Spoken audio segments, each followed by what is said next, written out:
மனமாற வாழ்த்துக்களை ரெக்கார்டு தொடர்ந்து. போட்டுக்கலாங்கய்யா. ஓகேங்க. ஓகேங்க, ஸ்டார்ட் பண்ணிடலாங்கய்யா. தொடர்ந்து என்னுடைய தலைப்பு இன்னைக்கு நான் கொடுத்திருக்கிறது யோகம் ஓர் அறிவியல் அறிமுகம்.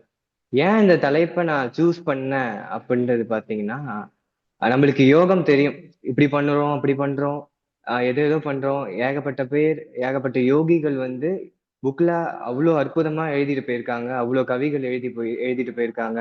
அதோட பலனையும் அபரிவிதமான பலன்களையும் எழுதிட்டு போயிருக்காங்க.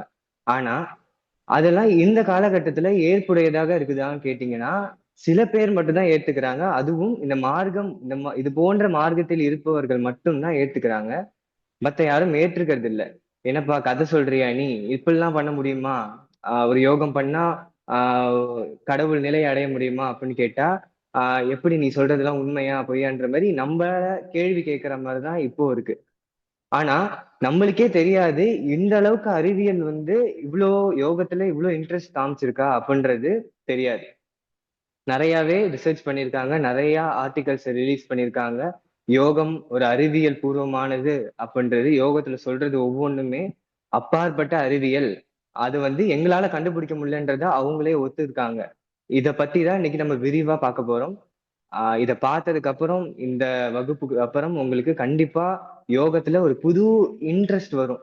இவ்வளவு நாள் நீங்க யோகம் பண்ணிருப்பீங்க, நிறைய பிலாசபிக்கல் ஓரியன்டா பண்ணிருப்பீங்க. இப்போ பிராக்டிக்கலா உடம்புல இதான் நடக்குது அப்படின்னு தெரிஞ்சதுக்கு அப்புறம் நீங்க அதை பண்ணும் பொழுது அதோட ஆற்றல்ன்றது அபரிதமாக இருக்கும். இப்போ நீங்க எல்லாருமே தவம் பண்ணி முடிச்சிருப்பீங்க. தவம் பண்ணி முடிச்சிடும் எத்தனை பேர் உடல் வந்து நல்லா ரிலாக்ஸ்டா, மைண்ட் ரிலாக்ஸ்டா, ஒரு கிளியரா இருக்கிறத ஃபீல் பண்றீங்க? எத்தனை பேரு தொடர்ந்து தவம் செஞ்சுட்டு இருக்கிறப்போ என் உடம்புல இத்தனை பிரச்சனைகள் இருந்துச்சு, ஆனா அதோட படிப்படியா நான் தவம் செய்ய செய்ய செய்ய செய்ய அந்த உடல்ல இருக்கிற அந்த பிரச்சனையானது கம்மியாகிக்கிட்டே இருக்கிறத கண்கூடா பார்த்திருப்பீங்க. இதெல்லாம் ஏன் நிகழுது, எப்படி நிகழுது, இதெல்லாம் இது இவ்வளவு நிகழுதே, எதுக்கு வந்து நம்ம மாத்திரை மருந்து தேடி போறோம் அப்படின்றதுக்கு ரீசன் இருக்கு. இதை ஏன் வந்து நம்ம எல்லாராலையும் எடுத்துக்க முடியல, எல்லாரும் இதை யூஸ் பண்ண மாட்டாங்கன்றதுக்கும் ரீசன் இருக்கு. முதல்ல ஒரு சிந்தனை, ஒரு கேள்வியோட நான் ஆரம்பிக்கிறேன். இப்போ உங்களுக்கு ஏதோ ஒரு மிகப்பெரிய நோய் இருக்கு. அந்த நோய்க்கு சர்ஜரி பண்ணணும்னு சொல்றாங்க. சர்ஜரிக்கு போறீங்க. சர்ஜரி பண்றப்போ அனஸ்தீசியா கிடையாது, ஆனா நீங்க சர்ஜரி பண்ணணும்னு சொன்னா எத்தனை பேர் ஏத்துப்பீங்க? ஏத்துக்கிறவங்க தம்ஸ் அப் கொடுங்க, ஏத்துக்காதவங்க இந்த மாதிரி தம்ஸ் அப் கொடுங்க.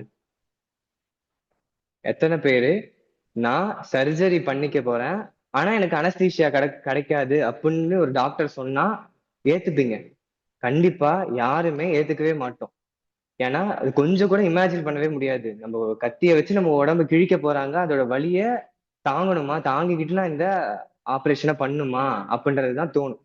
ஆனா உண்மையிலே ஆ 1840களுக்கு முன்னாடி நடந்த சர்ஜரி எல்லாமே அனஸ்தீசியா இல்லாம தான் பண்ணப்பட்டிருக்கு. அதுல நோட்டபிளா ஒருத்தவர் இருக்காரு, டாக்டர் ஜேம்ஸ் எஸ்டைல் அப்படின்ற ஒருத்தவர். இவர் வந்து ஒரு ஸ்காட்டிஷ் சர்ஜன், ஒரு மிலிட்டரி சர்ஜன் வச்சுக்கோங்களேன். அவரு வந்து இந்தியாவுக்கு வராரு. ஈஸ்ட் இந்தியன் கம்பெனிக்கு கீழே தான் அவரு வேலை செய்யறாரு. அதாவது நம்ம பிரிட்டிஷ்க்கு அடிமைப்பட்டு இருந்த அந்த காலகட்டத்துல இவர் ஒரு சர்ஜனா நம்ம இந்தியாவுக்கு வராரு. கல்கட்டாவில தான் வேலை செய்யறாரு. அப்போ இந்த போர், இந்த மாதிரி விஷயங்கள்லாம் அங்க நிறைய நடந்துட்டு இருக்கிற சமயத்துல நிறைய பேர் காயப்பட்டு வருவாங்க. இந்த காயப்பட்டு வரவங்க எல்லாம் சின்ன சின்ன பிரச்சனை கிடையாது, மேஜர் சர்ஜரிஸ் மட்டும் தான் பண்றாரு அவரு. அப்பொழுது அனஸ்தெட்டிக்ஸ், அனஸ்தீஷியா அப்படின்ற இந்த மயக்க மருந்துன்றது டெவலப் ஆகாத ஒரு காலகட்டம். அந்த காலகட்டத்துல ஒரு சர்ஜரி பண்றோம், அதுவும் மேஜர் சர்ஜரி, அனஸ்தீஷியா இல்லாம. கொஞ்சம் யோசிச்சு பாருங்க. இந்தியர்கள் இந்த சர்ஜரி எல்லாம் வளர்றதுக்கு முன்னாடியே ஆயுர்வேதத்துல சுஷ்ருதா சர்ஜரி பண்ணி காமிச்சிட்டாரு, அதுவும் பிளாஸ்டிக் சர்ஜரி ரேஞ்சுக்கு போயிட்டாரு.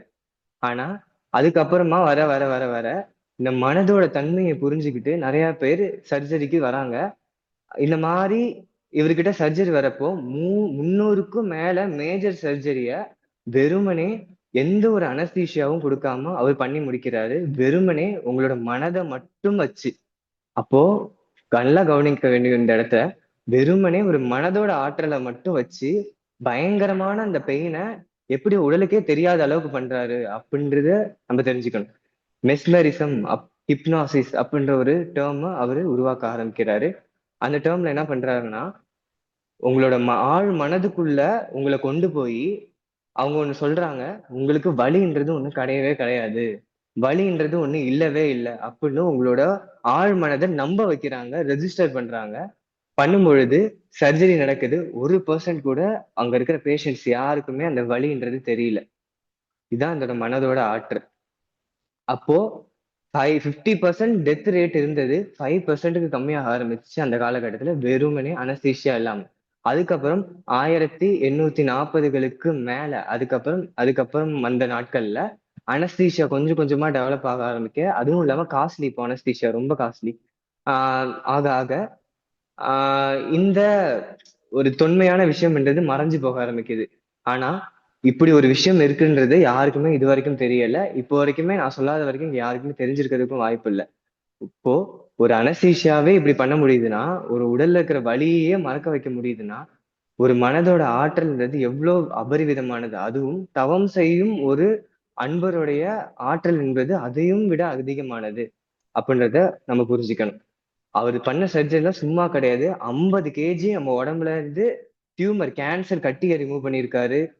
ஸ்கிராட்டம் ரிமூவ் பண்ணியிருக்காரு. அதாவது ஆம்புடேஷன் பண்ணியிருக்காரு. ஆம்புடேஷன்னா வலி, ஒரு ஆக்சிடென்ட்டோ ஏதோ ஒரு பெரிய துன்பத்துல ஈடுபடும் பொழுது நம்மளோட கை கால்களை எடுக்கும் நிலை வரும்பொழுது, அந்த கை கால்களை எடுக்கும் நிலை நீங்க நல்லா யோசிச்சுக்கோங்க. உங்க கண்ணு முன்னாடியே உங்க கையை வெட்டுறாங்கன்னா உங்க எவ்வளவு வலி இருக்கும்ன்றதை மட்டும் யோசிச்சுக்கோங்க. வெறுமனே அந்த வலி மனதின் மனதுல சும்மா ஒரு ரெஜிஸ்டர் பண்றது மூலியமா அந்த வலி இல்லாம போகுது. அப்போ இதான் அந்த மனதுடைய ஆற்றல். அடுத்து எப்படி நம்ம உடலுக்கு இந்த நோய்ன்றது வருது, அதுவும் மனதின் மூலியமா. உண்மையை சொல்லணும்னா இங்க பெரும்பாலானோரும் நோய்களோட பாதிச்சிருக்காங்க. நான் பார்த்தவங்களே சரி, நிறைய பேர் பார்த்திருப்பேன். வயிறு வலின்னு வருவாங்க, எனக்கு கான்ஸ்டிபேஷன் இருக்குன்னு சொல்லுவாங்க, எங்களுக்கு லங்ஸ் ப்ராப்ளம் இருக்குதுன்னு சொல்லுவாங்க, உடல் வலி இருக்குதுன்றாங்க, பேக் பெயின் இருக்குன்னு சொல்லுவாங்க. எல்லாத்துக்குமே நல்லா அவங்கள்ட்ட கொஞ்சம் கொஞ்ச நேரம் 1 மணி நேரம் 2 மணி நேரம் பேசி பேசி தெரியுது கடைசியில அவங்க மனதுலதான் அவ்வளவு பிரச்சனை இருக்குது. மனதுலதான் அவங்க ஏதோ ஒரு இடத்துல ஸ்டக் ஆயிட்டு இருக்காங்க அப்படின்றது எனக்கு புரிய ஆரம்பிச்சுச்சு. நான் பார்த்த பாதி கேஸ்லயும் அவங்க மனது ரீதியாக தான் நிறைய பிரச்சனையா இருக்காங்க. உடலுக்கு நம்ம என்ன வேணா எழுதி கொடுக்கலாம், ட்ரீட்மெண்ட் எழுதி கொடுக்கலாம், அது நிகழும். ஆனா மனம் ஒழுங்கா வேலை செய்யாம மனம் ஒரு இடத்துல ஸ்டக் ஆகி நிற்கும் பொழுது அது உடலை குணம் செய்ய வைக்காது, உடலை குணம் என்ற அந்த நிலைக்கு கொண்டு போகாது.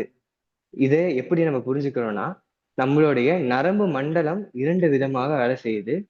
அதாவது பெரிஃபரல் நர்வஸ் சிஸ்டம்னு ஒரு நர்வஸ் சிஸ்டம் இருக்கு. இந்த நர்வஸ் சிஸ்டம் தான் நம்ம உடம்பு. இப்ப நான் கையை தூக்குறேன், என்னோட ஹார்ட் கண்ட்ரோல் ஆயிட்டு இருக்கு, என்னோட மூச்சு விட்டுட்டு இருக்கேன் என்னையே அறியாம, இது எல்லாத்தையுமே கண்ட்ரோல் பண்ற சிஸ்டம் பெரிஃபரல் நர்வஸ் சிஸ்டம். அதுக்குள்ள இருக்கிற அந்த அட்டானமிக் நர்வஸ் சிஸ்டம் தான் இதை கண்ட்ரோல் பண்ணுது. இந்த அட்டானமிக், அதாவது தன்னிச்சு இயங்கும் இந்த நரம்பியல் மண்டலம் மறுபடியும் 2ஆக பிரியுது.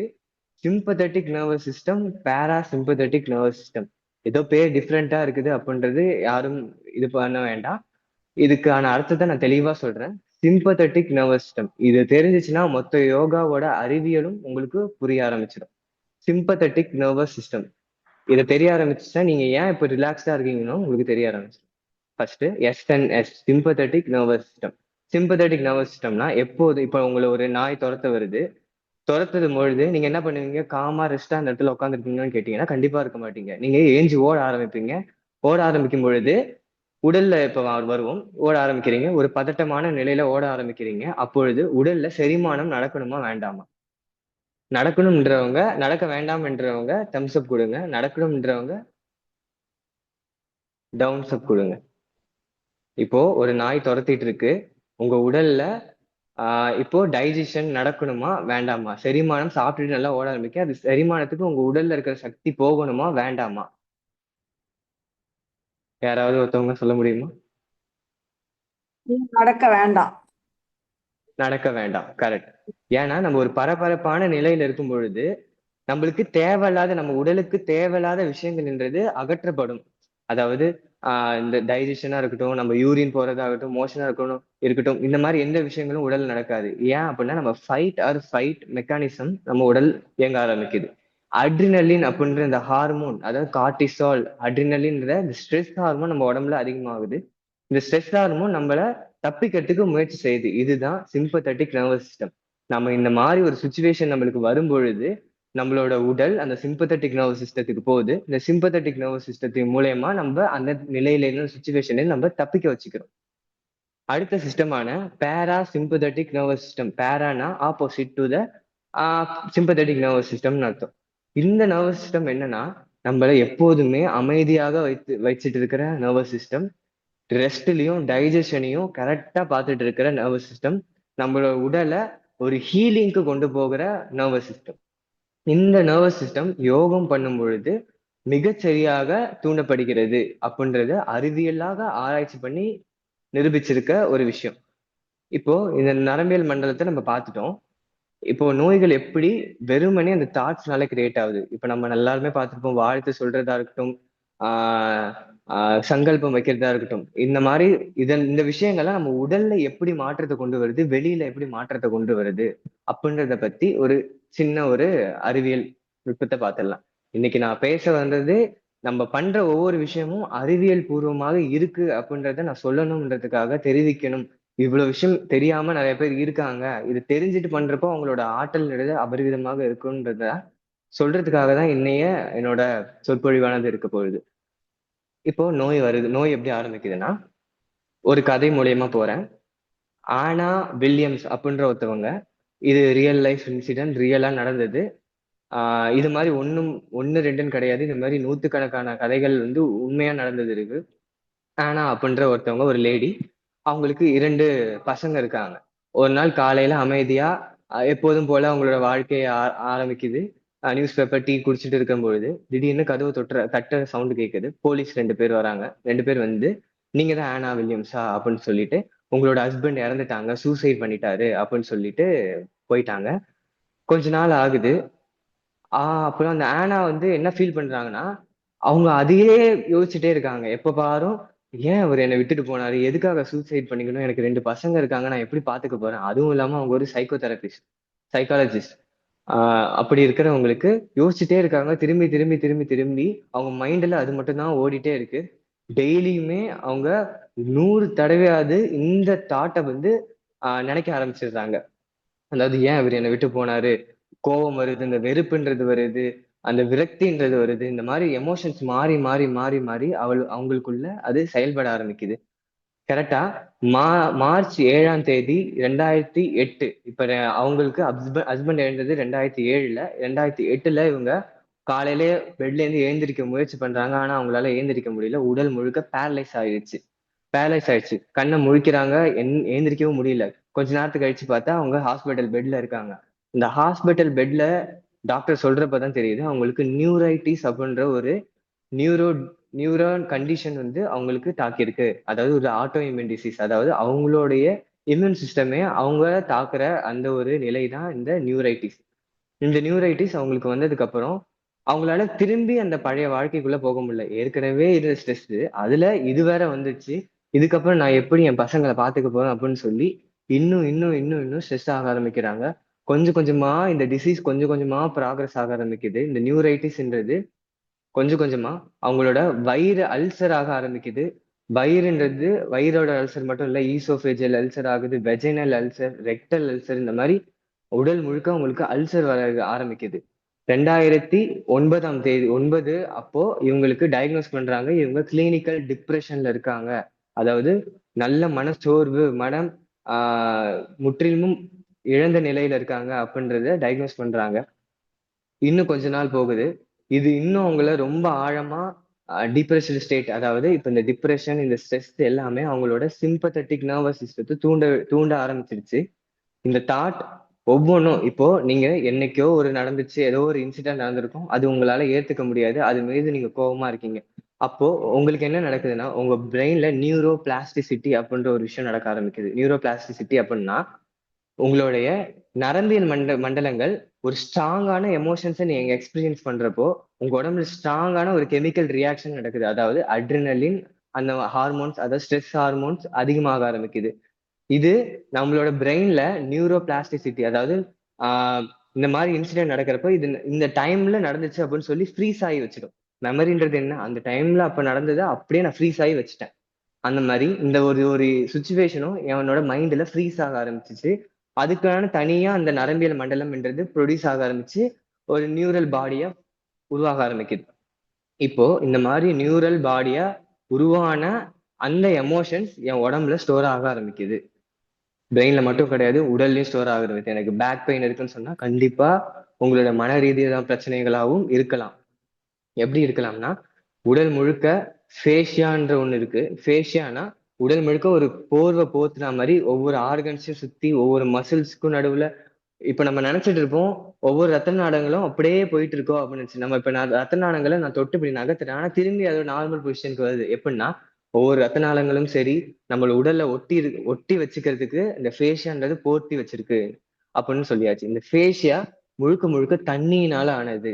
அதாவது வாட்டர் மாலிகுல் அதிகமா ஆனது, கொலாஜன் மெட்டீரியல் அதிகமா இருக்கிற ஒரு டிஷ்யூ இது, ஒரு திசு இது ஃபேஷியா. இந்த ஃபேஷியா தான் உங்களோட எமோஷன்ஸை ஸ்டோர் பண்ணுது. இப்போ கரண்டா இருக்கிற அறிவியல் ஆராய்ச்சி, அதாவது ப்ரூவ் பண்ணி நிறைய பேர் இப்போ ஃபாலோ பண்ண ஆரம்பிச்சிருப்பீங்க. எனக்கு கண்டிப்பா உங்களுக்கு தெரியாம இருந்திருக்காது. வாட்டர் மேனிஃபெஸ்டேஷன் கேள்விப்பட்டிருப்பீங்க. தண்ணியை வச்சு தண்ணியிடம் நம்ம பேசினா அந்த தண்ணியை நம்ம குடிக்கிற பொழுது நம்மளுக்கான மாற்றங்கள்ன்றது நிகழும் அப்படின்னு கேட்டிருக்கீங்க, கேள்விப்பட்டிருப்பீங்க. இது எப்படி நிகழுதுன்னா, நம்மளோட எண்ணங்கள் அந்த வாட்டர் மாலிகுல்ல அந்த வாட்டர்ல இருக்கிற சின்ன சின்ன மாலிகுலையும் அதோட ஸ்ட்ரக்சரை மாத்துது அப்படின்றத ப்ரூவ் பண்ணியிருக்காங்க. நம்ம உடல் முழுக்க இருக்கிறது அந்த தண்ணி. இப்போ நான் ஒரு நெகட்டிவ் தாட்டை நான் உருவாக்கிட்டேன். அந்த நெகட்டிவ் தாட் எங்கேயோ என் உடம்பு வீக்கா இருக்கிற இடத்துல போய் ஸ்டோர் ஆக ஆரம்பிக்குது. ஸ்டோர் ஆகும்போது அந்த வாட்டர் தான் அந்த ஸ்டோர் பண்ணுது. அது மட்டும் இல்லாம நம்ம நியூரான்ஸும் அதாவது நரம்பியல் மண்டலமும் ஸ்டோர் பண்ணுது. இது பயங்கரமா இன்னும் நம்ம உடம்ப வந்து எமோஷனல் ஸ்டோரேஜா ஆக ஆரம்பிக்குது. எனக்கு உடல் பயங்கரமா வலிக்குது, காலையில ஏஞ்சா டயர்டா இருக்கு. நல்லா யோசிச்சு பார்த்திருந்தீங்கன்னா ஏதோ ஒரு இடத்துல நீங்க ஸ்டெக் ஆக ஆரம்பிச்சிருப்பீங்க அப்படின்றது உங்களுக்கு புரிய ஆரம்பிக்கும். நெக்ஸ்ட், இந்த மாதிரி எமோஷன்ஸ் என் உடம்புல நான் ஸ்டோர் ஆயிடுச்சு. எப்படி? நியூரல் பிளாஸ்டிசிட்டி மூலயமா இந்த எமோஷன் ஸ்டோர் ஆயிடுச்சு. ஒரு தடவை நான் நிகழ்ந்துச்சு, ஒரே ஒரு தாட்டி அந்த சுச்சுவேஷன் நிகழ்ந்துச்சு. இந்த மாதிரி என்னோட உடல் அந்த ஸ்டோரேஜ் நிலைக்கு போயிடுச்சு. இப்போ ஒவ்வொரு தாட்டியும் ஒரு நாள்ல நான் 10 தாட்டி இல்ல 100 தாட்டி அந்த இன்சிடென்ட் ஏன்டா இப்படி நடந்துச்சு, ஏன் இப்படி நம்ம பண்ணோம், ஏன் அவங்க நம்மள இப்படி திட்டாங்க அப்படின்றது நிகழும் பொழுது நியூரோ பிளாஸ்டிசிட்டி என்ன பண்ணோம்? அந்த நியூரான்ஸ் ஏற்கனவே ஸ்டோர் ஆகி புதுசா உருவான அந்த நரம்பியல் மண்டலம் இருக்குல்ல, அதுல இருந்து கெமிக்கல்ஸ் ரிலீஸ் ஆக ஆரம்பிக்கும். அதாவது அட்ரினலின், நாரட்ரினலின். நீங்க ஸ்டோர் பண்ணிருக்கிறது நெகட்டிவ் எமோஷன்ஸ். அந்த நெகட்டிவ் எமோஷன்ஸ் நெகட்டிவான ஸ்ட்ரெஸ்ஸை உடம்புல கிரியேட் பண்ண ஆரம்பிக்கும். உங்களை எப்போதுமே சிம்பத்தட்டிக் ஸ்டேட்லயே வைக்க ஆரம்பிக்கும்.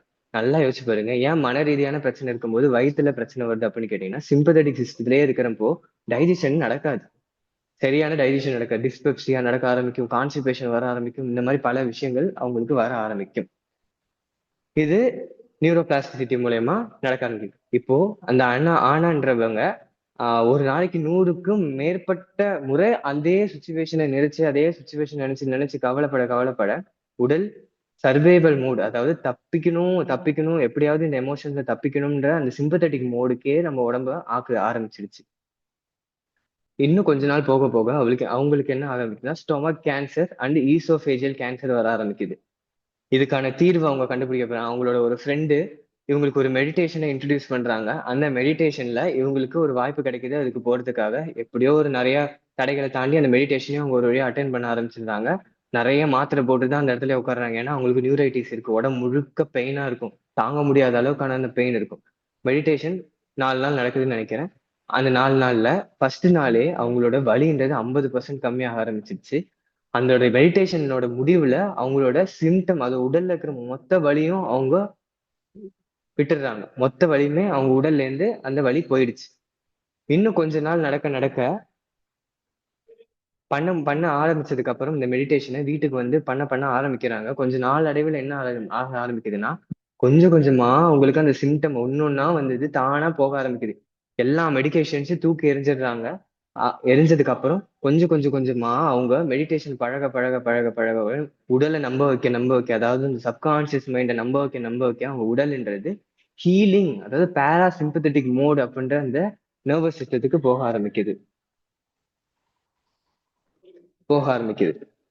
ஆரம்பிச்சதும் அவங்க கம்ப்ளீட்டா கேன்சர்ல இருந்து வெளிவர ஆரம்பிச்சிட்டாங்க.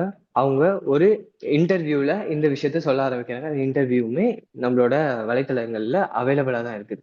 இந்த கதைகள்ல இருந்து என்ன உங்களுக்கு புரியுது அப்படின்னா, நம்மளோட எமோஷன்ஸ், நம்மளோட தாட்டுக்கு ரொம்ப பவர் அதிகம். நீங்க நினைச்சு கூட பார்க்க முடியாத அளவுக்கு பவர் அதிகம். எப்படின்னா, ஒரு பைபிள்ல ஒரு மனதோட ஒரு தன்மை என்னன்னா, மனதோட ஒரு கொள்கைன்னே சொல்லலாம். அது நம்புதல் என்ற அந்த கொள்கையை பின்பற்றும். எப்படின்னா, நீங்க மனதுன்றதுக்கு எது சரி எது கெட்டது அப்படின்னு தெரியாது. மனதுல ஒண்ணு நினைச்சிட்டீங்கன்னா அது உள்ள நடக்குதா வெளியில நடக்குதா அப்படின்றது தெரியாது. அது நிகழ்த்திடும். உங்களோட உடல்ல அதுக்கான இம்பாக்டை கிரியேட் பண்ணிடும். இப்போ இந்த மனதுன்றது நம்புதல் என்ற அடிப்படையில நிகழுதுன்றது பொழுது நீங்க எதை நம்புறீங்க, அதாவது டெய்லியும் அந்த ஸ்ட்ரெஸ்ஸே நீங்க நம்பிட்டு இருக்கீங்க, அந்த ஸ்ட்ரெஸ்லயே இருந்துட்டு இருக்கீங்க, அப்படி ஒரு சுச்சுவேஷன் இருந்துச்சு அப்படின்ற நம்பிட்டு இருக்கும் பொழுது உங்க மனம் அதை நம்ப ஆரம்பிக்கும், அதை நிகழ்த்த ஆரம்பிக்கும். அவ்வளவுதான். பைபிள் அழகான ஒரு விஷயம் சொல்லுவாங்க. எவன் ஒருவன் நம்பிக்கையுடன் மலையே நீ பெயர்ந்து நீருக்குள் மறைந்து போ என்று சொல்கிறானோ அது அவன் சொல்படியே நடக்கும் அப்படின்ற ஒரு வாசகத்தை சொல்லியிருப்பாங்க. அழகா இருக்கும். அதாவது நீ ஒரு மலையை பார்த்து நீ நம்பி நீ உடைஞ்சு நீருக்குள்ள போ அப்படின்னு சொன்னாலும் அந்த மலை போகும் அப்படின்றத நீங்க நினைச்சீங்கன்னா, நினைச்சு நம்பி சொன்னீங்கன்னா அதுவும் நடக்கும் அப்படின்றத அது சொல்லியிருக்காங்க. இது ஒரு மறைபொருளா நம்மளோட மனதோட அந்த ஆற்றல்ன்றத சொல்லியிருக்காங்க. ஓகே. இத வந்து அறிவியல் பூர்வமா நம்ம எப்படி நம்புறது அப்படின்னு கேட்டீங்கன்னா, இதுக்கு ஒரு 2 விஷயம் இருக்கு. 2 எஃபெக்ட் இருக்கு. பிளேசிபோ எஃபெக்ட், நோசிபோ எஃபெக்ட் அப்படின்னு ஒண்ணு இருக்கு. ஒரு சின்ன ஒரு இதை சொல்றேன் கேட்டுக்கோங்க. ஒரு பேஷண்ட்ஸ் எடுத்துக்கிறாங்க. முட்டியில பெயின் இருக்கிறவங்க, முட்டியில சர்ஜரி பண்ண வேண்டிய பேஷண்ட்ஸை எடுத்துக்கிறாங்க. அந்த பேஷண்ட்ஸை எடுத்துட்டு அவங்களுக்கு ஒரு சர்ஜரி பண்ணி ஆகணும். சர்ஜரி பண்ணாதான் அந்த முட்டி வலி, அந்த முட்டி சம்பந்தமான பிரச்சனைன்றது தீரும். இப்போ ஒரு எக்ஸ்பெரிமெண்ட் பண்றாங்க. ஷாம் சர்ஜரி அப்படின்னா பொய்யான சர்ஜரி அப்படின்ற அர்த்தம். ஒரு பீப்புள்ஸ்க்கு என்ன பண்றாங்கன்னா உண்மையா சர்ஜரி பண்றாங்க. உண்மையா சர்ஜரி பண்ணி உள்ள அந்த முட்டியில என்ன லிகமெண்ட் பிரச்சனை இருக்கோ சரி, நரம்பு பிரச்சனை இருக்கோ சரி, அதெல்லாம் சரி செஞ்சு வைக்கிறாங்க. இன்னொரு குரூப் ஆஃப் பேஷண்ட்டுக்கு வெறுமனே இன்சர்ஷன் மட்டும் தான் போடுறாங்க. அதாவது அறுத்தல் மட்டும்தான் நிகழுது. ஆனா உள்ள எந்த ஆபரேஷனும் நிகழல. வெறுமனே அழுத்திட்டு கொஞ்ச நேரம் வச்சுட்டு தச்சிடுறாங்க திருப்பி. இப்போ ரிசல்ட் எப்படி இருக்குன்னு கேட்டீங்கன்னா, 2 பேருக்குமே சேம் ரிசல்ட். 2 பேருக்குமே 2 பேராலையுமே அவங்களோட மொபிலிட்டி ரீச் ஆகுது. மொபிலிட்டி வந்து திருப்பி கிடைக்குது. அது மட்டும் இல்லாம அவங்களோட பெயின்ன்றது 0%க்கு வந்துடுது.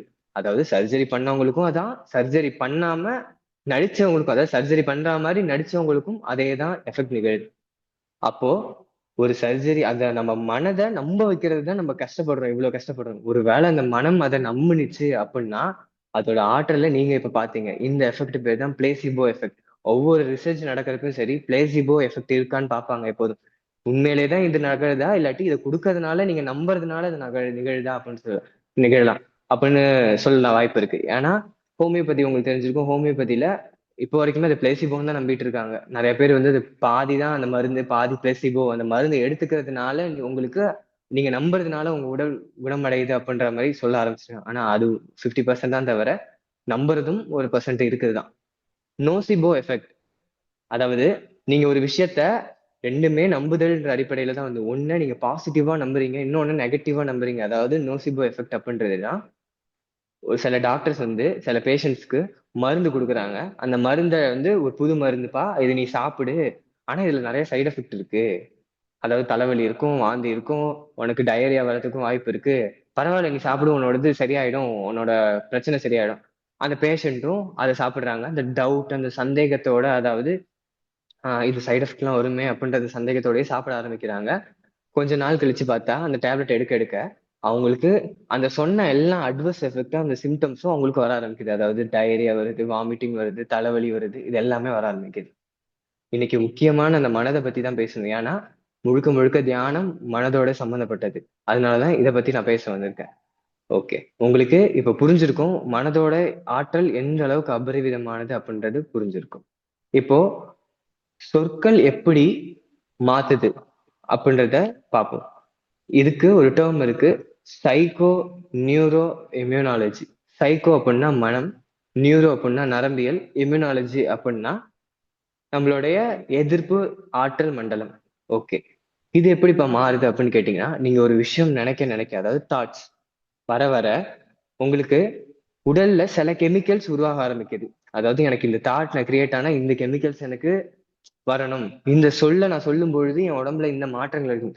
இப்போ சில பேர் உங்கள்கிட்ட வந்து நல்ல விதமா பேசுவாங்க, நீ நல்லா பேசுறீங்க, நீங்க நல்லா இருக்கீங்க, நீங்க நல்லா பண்ணிட்டு இருக்கீங்க இந்த மாதிரி விஷயங்கள்லாம் அப்படின்னு சொல்றப்போ உங்களுக்குள்ள ஒரு சந்தோஷம் வரும். எப்படி வருது? அந்த வார்த்தையை கேட்கறது மூலியமா எப்படி வருது உங்களுக்கு? அந்த வார்த்தை உள்ளும் போகும் பொழுது அந்த கெமிக்கல்ஸ் உங்க உடல்ல சுரக்க ஆரம்பிக்குது. அதன் மூலியமாக நீங்க சந்தோஷம் என்ற உணர்வை உணர்றீங்க. இதே மாதிரி யாரோ ஒருத்தவங்களும் உங்களை வந்து திட்டுறாங்க. திட்டும் பொழுது உங்களுக்கு அந்த வெறுப்பு, அதாவது ஸ்ட்ரெஸ் ஹார்மோன்ஸ் உடம்புல ப்ரொடியூஸ் ஆகுது. அதுக்கான எஃபெக்ட் உங்க உடம்புல கிடைக்குது. இதை தெளிவா புரிஞ்சுக்கணும். இப்ப நம்ம வாழ்த்து சொல்லும் பொழுது, ஒவ்வொரு வாழ்த்து சொல்லும் பொழுதும் நான் எமோஷனலா வாழ்க வையகம், வாழ்க வளமுடன் இந்த உணர்ந்து சொல்லும் பொழுது, அந்த உணர்தல்ன்றது இங்க முக்கியம். இந்த எமோஷனலா நீங்க உணரும் பொழுதுதான் நியூரோ பிளாஸ்டிசிட்டி அப்படின்றது நடக்கும். அப்போதான் நம்ம உடல்ல அது வேலை செய்யும். இந்த நிகழுது. இதான் சைக்கோ நியூரோ இம்யூனாலஜி அப்படின்னு சொல்றாங்க. ஓகே. நெக்ஸ்ட் அடுத்து என்ன நம்ம பார்க்க போறோம் அப்படின்னா, இன்னொரு ரிசர்ச் நடக்குது. என்ன ரிசர்ச்னா, சுவாமி ராமா அப்படின்ற ஒரு யோகி, ஹிமாலயன் யோகி. அவரும் நிறைய கிளாஸ் எடுத்துட்டு இருக்காரு. உயிரோட தான் இருந்தாரு. அவர் நிறைய பேர், நிறைய ஃபாரினர்ஸ்க்கு நிறைய அவேர்னஸ் கொடுத்து பெரிய நிலையில இருந்தவர். அவர் மேல ஒரு ரிசர்ச் நடக்குது. அவருக்கு இசிஜி எல்லாம் கனெக்ட் பண்ணிட்டாங்க. உங்களால ஆஹ் உங்களோட ஹார்ட் பீட்டை கம்மி பண்ண முடியுமா, ஹார்ட் பீட்டை நிறுத்த முடியுமா அப்படின்னு கேட்குறாங்க. என்னால முடியும் அப்படின்னு சொல்லிட்டு ரிசர்ச் பண்ணி பாருங்க அப்படின்னு சொல்லிட்டு அவருமே டீப்பான அந்த மெடிடேட்டிவ் ஸ்டேட்டுக்கு போறாரு, சமாதின்ற நிலைக்கு போறாரு. போகும்பொழுது முழுவதும் அவங்களோட ஹார்ட் பீட் அப்படியே நின்றுடுது. கிட்டத்தட்ட ஒரு நிமிஷத்துக்கும் மேல நிக்க ஆரம்பிக்குது. நீங்க ஒரு நார்மலான மனுஷனால நல்லா யோசிச்சு பாருங்க. உங்களோட ஹார்ட் பீட்டையோ சரி, உங்களோட மூச்சையோ சரி, உங்களோட உடல்ல நடக்கிற எனக்கு இந்த நேரத்துல இப்ப எனக்கு இந்த ஆசிட் செக்ரீட் ஆகணும், இந்த கெமிக்கல் செக்ரீட் ஆகும்ன்றத உங்களால கண்ட்ரோல் பண்ண முடியுமா, முடியாதா? யாராவது மத்தவங்க சொல்லுங்க. உங்களால நார்மலா இருக்கிறன்னா என் உடல்ல உள்ள நடக்கிற விஷயங்களை கண்ட்ரோல் பண்ண முடியுமா, முடியாது? அதாவது என்னோட செரிமானத்தையும் சரி, என்னோட நரம்பியல் மண்டலம், என்னோட எண்டோகிரைன் சிஸ்டம் இல்ல எல்லாத்தையுமே என்னால கண்ட்ரோல் பண்ண முடியுமா, முடியாதா அப்படின்னு கேட்டீங்கன்னா கண்டிப்பா முடியாது. முடியாதுங்கய்யா. இதுதான் பிராக்டிக்கல். கரெக்ட். ஏன் முடியாதுன்னா, இதுதான் நம்ம படிச்சுட்டு இருக்கிற பிசியாலஜி. இப்ப நாங்க கூட படிச்சுட்டு இருக்கோம். எங்க புக்ல மென்ஷன் பண்ணிருப்பாங்க, பிசியாலஜி புக்ல அட்டானமிக் நர்வஸ் சிஸ்டத்தை உங்களால கண்ட்ரோல் பண்ண முடியாதுதான் போட்டிருப்பாங்க. ஆனா இப்ப யோகத்துல நம்ம பார்த்தது எல்லாமே அட்டானமிக் நர்வஸ் சிஸ்டத்துக்கு கீழே வருது. அதாவது பாராசிம்பத்தட்டிக், சிம்பத்தட்டிக், இது ரெண்டுமே நம்ம நினைக்கிறது மூலியமா கண்ட்ரோல் பண்ண முடியும் அப்படின்றத பத்தி தான் இவ்வளவு ஆராய்ச்சிகள் நடந்துட்டு இருக்கு. ஆனா எங்க புக்ல மென்ஷன் ஆயிட்டு இருக்கிறது என்ன, அட்டானமிக் நர்வஸ் சிஸ்டத்தை கண்ட்ரோல் பண்ண முடியாது. அதாவது தானாக இயங்கும் இந்த நரம்பியல் மண்டலத்தை நம்ம வாலண்டரியா கண்ட்ரோல் பண்ண முடியாது அப்படின்றதுதான். ஆனா நம்மளால கண்ட்ரோல் பண்ண முடியும். அதுதான் உண்மை. இப்ப நம்ம பார்த்திருக்கோம், இத்தனை ரிசர்ச் பார்த்திருக்கோம். அந்த யோகியால எப்படி கண்ட்ரோல் பண்ண முடிஞ்சிச்சு. இன்னொரு விஷயம், நாடிகள் இருக்கு. அதாவது சூஷ்மண நாடி, இடநாடி, பிங்கள நாடி, இதெல்லாம் உண்மையா அப்படின்னு கேட்டீங்கன்னா உண்மை, 100% உண்மை. இதுக்கும் ரிசர்ச் நடந்திருக்கு. உங்களுடைய ரெண்டு மூக்கையும் எடுத்து டெஸ்ட் பண்றாங்க. நம்ம சொல்லுவோம் நம்மளோட ஒரு பாதி உடல் சிவமும் இன்னொரு பாதி சக்தியும் சொல்றோம். ஒன்னு சூரியன், ஒன்னு சந்திரன் அப்படின்னு சொல்றோம். நடுவுல நடுநாடி ஓடிட்டு இருக்கு அப்படின்னு சொல்றோம். இதெல்லாம் எப்படி அறிவியல் பூர்வமா நம்ம ஒப்பிட்டு பார்க்கறது அப்படின்னு கேட்டீங்கன்னா, சிம்பத்தட்டிக், பாராசிம்பத்தட்டிக், இடநாடி, பிங்கள நாடி. சிம்பத்தட்டிக்னா என்னது? நம்மள பரபரப்பான நிலையில, நம்மள உஷ்ணமான நிலையில வைக்கிறது. சந்திர நாடியோட கனெக்ட் ஆனது. சந்திர நாடி, சந்திர நாடியோட தன்மை என்ன? நம்மள எப்போதும் ஆக்டிவா வச்சுக்கிறது தான் சந்திர நாடி. சூரிய நாடி நம்ம எப்போதும் காமா வச்சுக்கணும், பேரா சிம்பத்தட்டிக் நர்வஸ் சிஸ்டம். இதை நீங்க அப்படியே ஒப்பிடக்கூடாது. இது பிராண உடல்ல இருக்கிற அனாட்டமி. அதாவது நமக்கு மொத்தம் 5 உடல் இருக்கு. பஞ்சகோஷம், அன்னமய கோஷம், பிராணமய கோஷம், மனோமய கோஷம், விஞ்ஞானமய கோஷம், ஆனந்தமய கோஷம். 5 கோஷம் இருக்கு. 5 கோஷமும் 5 விதமாக இன்டர்லிங்க்டா வேலை செஞ்சுட்டு இருக்கு. ஃபர்ஸ்ட் கோஷம் அன்னமய கோஷம், நம்ம பாக்குற இந்த பரு உடல். இப்ப நம்ம பார்த்த இந்த சிம்பத்தட்டிக், பாராசிம்பத்தட்டிக் எல்லாம் பரு உடல்ல தான் இருக்கே தவிர பிராண உடல்ல கிடையாது. இப்ப நம்ம சொன்ன இது வந்து பிராணன், பிராணனுடைய அனாட்டமில தான். பிராணன் எதுல ஓடிட்டு இருக்குன்னா நாடிகள்ல ஓடிட்டு இருக்கு. நாடிகள் எது கூட இருக்குது? பிராணமய கோஷத்துல இருக்கு. அப்போ பிராணமய கோஷத்தோட கிராஸ் ஆப்ஜெக்ட், அதாவது பிராணமய கோஷத்துல இருக்கிற ஒரு வெளிப்பாடு தான் நம்மளோட பரு உடல்ல இருக்கிற இந்த பாராசிம்பத்தட்டிக், சிம்பத்தட்டிக், அந்த சூஷ்மனா நாடின்னு சொல்றது. இந்த நடுநாடி முதுகு தண்டுக்கு நேரா சிஎஸ்எஃப்ன்ற ஒரு ஃப்ளூயிட் இருக்கு. இந்த ஃப்ளூயிட் வந்து நம்மளோட மூளையில இருந்து நம்மளோட ஆஹ் முதுகெலும்பு முழுக்க சுத்தி இருக்கும். இதுல ஒரு திரவம் போயிட்டு இருக்கு. அந்த திரவம் பேர் தான் CSF, cerebro spinal fluid. Cerebro spinal fluid அப்படின்னு சொல்லுவாங்க. இது காயகல்பத்துக்கும் இதுக்கும் ஒரு நெருங்கிய தொடர்பு இருக்கு. என்ன தொடர்பு அப்படின்னு கேட்டீங்கன்னா, ஜீவகாந்தம் காயகல்பம் பண்றது மூலியமா உருவாகும் சொல்றேன். எப்படி உருவாகும் அப்படின்னு கேட்டீங்கன்னா, இதுக்கு நிறைய பேர் நிறைய அறிவியல் விதமா நீங்க சொல்லியிருப்பீங்க. ஆனா நான் உணர்ந்தது, நான் படித்து உணர்ந்ததுல நான் ஒண்ணு சொல்றேன். நம்ம பிட்யூட்டரி கிளாண்ட் இருக்கும். இந்த பிட்யூட்டரி கிளாண்ட உள்ள அடுத்து பாத்தீங்கன்னா நிறைய கிறிஸ்டல்ஸ் இருக்கும்.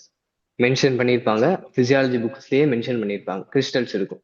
இந்த கிறிஸ்டல்ஸ இருக்குது, இதை ஞாபகம் வச்சுக்கோங்க. நம்மளை சுத்தி செரிப்ரோஸ்பைனல் ஃப்ளூயிடு இருக்குன்னு சொல்லிட்டேன். இந்த செரிப்ரோஸ்பைனல் ஃப்ளூயிடு வெளியில இருக்காது, உள்ளேயும் போகும். உள்ள போய் பிரெயினுக்குள்ள, இப்ப நம்ம ஹார்ட்ல எப்படி வந்து சேம்பர்ஸ் 4 கம்பார்ட்மெண்ட் மாதிரி இருக்குது, உள்ள பிளட் போய் பம்ப் ஆகி வெளில வருது, அதே மாதிரி பிரெயின்லயும் 4 சேம்பர்ஸ் இருக்கு, 4 வென்ட்ரிகல்ஸ் சொல்லுவாங்க. இந்த வென்ட்ரிகல்ஸ் எல்லாமே வந்து இந்த பிட்யூட்டரியை சுத்தி இருக்கும். இப்போ காயகல்பம் பண்றப்போ நம்ம மூலபந்தம், அது அஸ்வினி முத்ரா பண்றப்போ இந்த ப்ரெஷர் வந்து சப்டிலா நம்ம உடம்புல இருக்கிற எப்படி சொல்றது, இந்த செரிப்ரோஸ்பைனல மூவ் பண்ண ஆரம்பிக்குது. அதாவது செரிப்ரோஸ்பைனல் ஃப்ளூயிட் நம்ம உடம்ப சுத்தி, அதாவது ஸ்பைனல் கார்டு பிரெயின் எல்லாத்தையும் சுத்தி வர்றதுக்கே 24 மணி நேரம் ஆயிடும். இப்போ காயகல்பம் பண்ண பொழுது அதோட வேகத்தை அதிகமாக்குறோம், அதோட ஃபோர்ஸ் அதிகமாக்குறோம். கேச்சரி முத்திரை பண்ணி அதை டைரக்ட் பண்றோம், மேல அந்த ஃபோர்ஸை டைரக்ட் பண்றோம். இந்த ஃபோர்ஸ் என்ன பண்ணுதுன்னா இந்த வென்ட்ரிகல்ஸுக்குள்ள இருக்கிற அந்த செரிப்ரோஸ்பைனல் ஃப்ளூயிடோட வேகத்தை அதிகமாக்கி பிட்யூட்டரி கிளாண்ட் மேல ஒரு ப்ரெஷரை கொடுக்குது. இந்த பிட்யூட்டரி கிளாண்ட் என்ன பண்ணுது, அதுக்குள்ள என்ன இருக்குதுன்னு சொன்னேன், கிறிஸ்டல்ஸ் இருக்குன்னு சொன்னேன். இந்த கிறிஸ்டல்ஸ் என்ன பண்ணுதுன்னா உராய்வு ஏற்படுது. அந்த கிறிஸ்டல்ஸ்ல ஒரு உராய்வு ஏற்படுது. இந்த உராய்வின் மூலமாக ப்ரொடியூஸ் ஆகுற அந்த ஆற்றல் தான் electro magnetic energy, bio magnetic energy, நம்ம சொல்ற ஜீவகாந்தம் அப்படின்ற சொல்ற இது. இந்த மாதிரி ப்ரொடியூஸ் ஆகுறது நம்ம உடல் முழுக்க பரவ ஆரம்பிக்குது, ஆறாவா பரவ ஆரம்பிக்குது. ஓகேவா?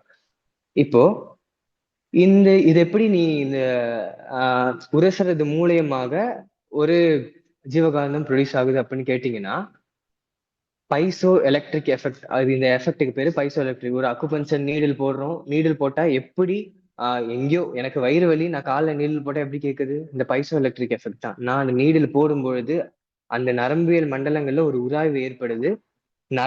நரம்புகளை விட ஃபேஷியா, நம்ம உடம்புல இருக்கிற அந்த ஃபேஷியான்ற அந்த திசுவை சொன்ன அந்த திசு ஒரு பயங்கரமா 200 மடங்கு அதிகமா நியூரல் சிக்னல்ஸை பிரெயினுக்கு கொண்டு போகுது. அதனாலதான் நம்மளோட உடல் சரியாகுது. ஏன்னா இப்ப பிராக்டிக்கலா நீங்க பாத்தீங்கன்னா காலில் இருக்கிற நரம்பு இடுப்போட முடிஞ்சிருது, இடுப்புல இருந்து ஆரம்பிச்சு இடுப்புலயே முடிஞ்சிருது. பிரெயினுக்கு அந்த பெயின் மட்டும் தான் போகுதே தவிர இடுப்போட முடிஞ்சிச்சு. இப்ப நான் இங்க நீடில் போடுறது மூலியமா என் வயிற்றுக்கும் இதுக்கும் சம்மந்தமே கிடையாது. எப்படி வேலை செய்யுது அப்படின்னு கேட்டீங்கன்னா, வைப்ரேட்டரி தியரின்னு ஒரு தியரி இருக்கு. ஒவ்வொரு நரம்பும் சைட்ல ஒரு வைப்ரேஷன் ஏற்படுது. அந்த வைப்ரேஷன் மூலியமா ஒவ்வொரு நரம்பும் கடத்தி கடத்தி சென்று போய் எங்க செயல்படணுமோ அவங்க செயல்படுது. இன்னொன்னு ஃபேஷியா சொன்னேன். அந்த ஃபேஷியான்றது ஒரு நியூரோ கனெக்டிவ் டிஷ்யூ. இது மூலியமா கேரி பண்ணுது. ஃபேஷியா உடம்புல நிறைய இருக்குது, ஃபேஷியல் லைன்ஸ் தனியாவே இருக்குது அதுக்கு. ஓகே, இதை நம்ம பார்த்துட்டோம். இது ஜீவகாந்தம் காயகல்பம் மூலியமாக ப்ரொடியூஸ் ஆகிறது. நார்மலா நம்ம உடம்புல எப்படி நம்ம இந்த பயோமேக்னெட்டிக் எனர்ஜி அப்படின்னு ப்ரொடியூஸ் ஆகுது அப்படின்னு பாத்தீங்கன்னா, நம்ம ஒரு எண்ணம் நினைக்கிறோம், அது மின் ஆற்றல். நம்ம அந்த எண்ணங்களை மனதால உணர்றோம், காந்த ஆற்றல். இது இரண்டும் இணைந்து மின்காந்த ஆற்றலா நம்ம உடல்ல சுத்த ஆரம்பிக்குது. அதாவது ஒவ்வொரு எனர்ஜியும் ஒரு ஃப்ரீக்குவன்சியா தான் நம்ம உடம்புல சுத்துது. அதாவது எனர்ஜி வந்து மோஷன்ல இருந்துச்சு, அதாவது அசைவுல இருந்துச்சுன்னா அதை ஃப்ரீக்குவன்சி அப்படின்னு நம்ம சொல்லுவோம். ஃப்ரீக்குவன்சில இருக்கு, நம்மளை சுத்தி அந்த ஃப்ரீக்குவன்சி ஆறான்றது இருக்கு. ஒவ்வொரு ஃப்ரீக்குவன்சியும் ஒவ்வொரு இன்ஃபர்மேஷனை கேரி பண்ணிட்டு போகும். எப்படின்னா, நான் மனதார இந்த தாட்டை நினைச்சிட்டேன். அந்த தாட் வந்து எப்படி வந்து 100.3 வச்சா அந்த ஃப்ரீக்குவன்சில நான் ரேடியோவை செட் பண்ணனா எனக்கு எப்படி அந்த ஆடியோ கேட்குது. ஏன்னா ஒரு ஃப்ரீக்குவன்சி ஒரு இன்ஃபர்மேஷனை கேரி பண்ணிட்டு போகுது. அதே தான் நம்ம உடம்பும். ஒவ்வொரு ஃப்ரீக்குவன்சியும் ஒரு ஒரு இன்ஃபர்மேஷனை கேரி பண்ணுது. நான் இப்போ ரிப்பீட்டடா இந்த மாதிரி நெகட்டிவா என் உடம்ப நான் ஸ்ட்ரெஸ்ல வைக்க வைக்க, அந்த தாட் வைக்க வைக்க, நான் இப்போ நெகட்டிவான வேர்ட்ஸை யூஸ் பண்ண உண்மையை சொல்லணும்னா இந்த வார்த்தைகள் ஒவ்வொன்றுமே நம்ம மனதோட தான் சம்மந்தப்பட்டிருக்கு. வார்த்தைகள்லாம் அவ்வளவு பவர் கிடையாது. இதை நான் வந்து சொல்றத ஆழமா புரிஞ்சுக்கணும். இப்போ ஒரு வார்த்தைக்கு நம்ம அந்த மனது மூலியமா அதுக்கு நம்பி நம்ம ஒரு விஷயம் கொடுக்கறதுனால மட்டும்தான் அது செயல்படுது. எப்படி அப்படின்னா, யாரோ ஒருத்தவங்க திட்டுறாங்க, இப்படிதான் இந்த வார்த்தையில திட்டினா உனக்கு வலிக்கும், திட்டும் பொழுது அந்த வலின்ற உணர்வு வரும் பொழுதுதான் அந்த வார்த்தைக்குன்றது அந்த வேல்யூவே வருது. ஒருவேளை என் மைண்டுக்குள்ள போய் அந்த திட்டுற வார்த்தை நல்ல வார்த்தை நான் சேவ் பண்ணிட்டேன்னா, எத்தனை தடவை அவங்க திட்டினாலும் என் உடம்புல நல்ல கெமிக்கல்ஸ் மட்டும் தான் சுரந்துட்டு இருக்கும். இதை தெளிவா புரிஞ்சுக்கணும். இந்த மாதிரி நம்ம ரிப்பீட்டடா இந்த தாட்ஸை நினைக்க நினைக்க நம்மளோட உடம்புலயும் சரி இந்த மாதிரி விஷயங்கள், நோய் நோய் விடுற அந்த விஷயங்கள் நடந்துட்டு இருக்கும். அது இல்லாம நம்ம எனர்ஜி ஃப்ரீக்வன்சியா வெளில போயிட்டு இருக்கு. அந்த ஃப்ரீக்வன்சியான இந்த எனர்ஜி என்ன கேரி பண்ணிட்டு போகுது? நெகட்டிவ் எனர்ஜியை கேரி பண்ணிட்டு போகுது.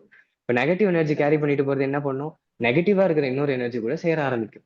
சேர ஆரம்பிக்கும் பொழுது நெகட்டிவா இருக்கிற இன்னொரு எனர்ஜியை அட்ராக்ட் பண்ண ஆரம்பிக்கும். ஏன்னா காந்தம்ன்றது அட்ராக்டிவ் தன்மை, மின்ன்றது இணைத்தல், அட்ராக்ட் பண்ணி நமக்குள்ள இணைக்க ஆரம்பிச்சு. இப்படிதான் நடக்க ஆரம்பிக்குது. இப்படிதான் உடல்ன்றது அட்வான்ஸான ஒரு ஸ்ட்ரெஸ்ஸான நிலைக்கு போக ஆரம்பிக்குது. ஓகே, இது எல்லாருமே தெளிவா புரிஞ்சிருப்பீங்க அப்படின்னு நினைக்கிறேன். இன்னொரு எக்ஸ்பெரிமெண்ட், இதோட நம்ம இந்த உரையை முடிச்சுக்கலாம். இந்த எக்ஸ்பெரிமெண்ட்ல உங்களுக்கு இன்னுமே ஒரு இன்ட்ரெஸ்டிங்கான ஒரு புரிதல் உங்களுக்கு கண்டிப்பா கிடைக்கும். எப்படி என்னன்னா, ஒரு எக்ஸ்பெரிமெண்ட் பண்றாங்க, ஒரு யோகியை தேர்ந்தெடுத்துக்கிறாங்க. இது யாரு பண்ணா அப்படின்னு கேட்டீங்கன்னா, பி.கே. ஆனந்த் அப்படின்ற ஒருத்தர் தான் பண்ணியிருக்காரு. 1980s கிட்ட இந்த ரிசர்ச் பண்ணியிருக்காரு. ஒரு யோகியை எடுத்துக்கிறாரு, யோகியை வந்து கூப்பிட்டுக்கிறாரு. அந்த யோகிய சமாதியில நீங்க இருக்கணும் அப்படின்னு சொல்லிட்டு அவரை வந்து ஒரு ஏர் டைட் கண்டெய்னர்ல அடைச்சிடுறாங்க. உள்ள ஒரு காத்து கூட போகல, ஏர் டைட் கண்டெய்னர்ல அடைச்சிருக்காங்க. எதையும் எக்ஸ்ட்ரீமாலாம் பண்ணியிருக்காங்க. ஒரு யோகிய உடல் முழுக்க ரேப்பர்லாம் சுத்தி எப்படி பணத்தை நம்ம வந்து அடக்கம் பண்ணுவோமோ அந்த மாதிரி அடக்கம் பண்ணி 40 நாளுக்கு அப்புறமா எடுத்து ஒரு ரிசர்ச் நடந்திருக்கு. இதெல்லாம் வெளியில யாருக்குமே தெரியல. ஆனா அறிவியல் பூர்வமாக நிரூபிக்கப்பட்டது. ஏன் இது இவ்வளவு வெளில வருதுன்றதை நான் கடைசியில சொல்றேன். அது இல்லாம வாழ்க்கையோட ஒரு ரகசியத்தையும் கடைசியில சொல்லி நான் அதை முடிப்பேன். இப்போ நம்ம பார்த்தோம், இந்த பி.கே. ஆனந்த்ன்றவர் யோகியை கூப்பிட்டு இந்த ஏர்டைட் கண்டெய்னர்ல அடைச்சிட்டாரு. அடைச்சிட்டு கொஞ்ச நேரம் கழிச்சு டெஸ்ட் பண்ண ஆரம்பிக்கிறது. உள்ள அந்த ரிசர்ச்ன்றது அந்த ஒரு டெஸ்ட்ன்றது நடந்துட்டு இருக்காரு. பிஎம்ஆர் செக் பண்றாங்க. பிஎம்ஆர்னா பேசல் மெட்டபாலிக் ரேட்.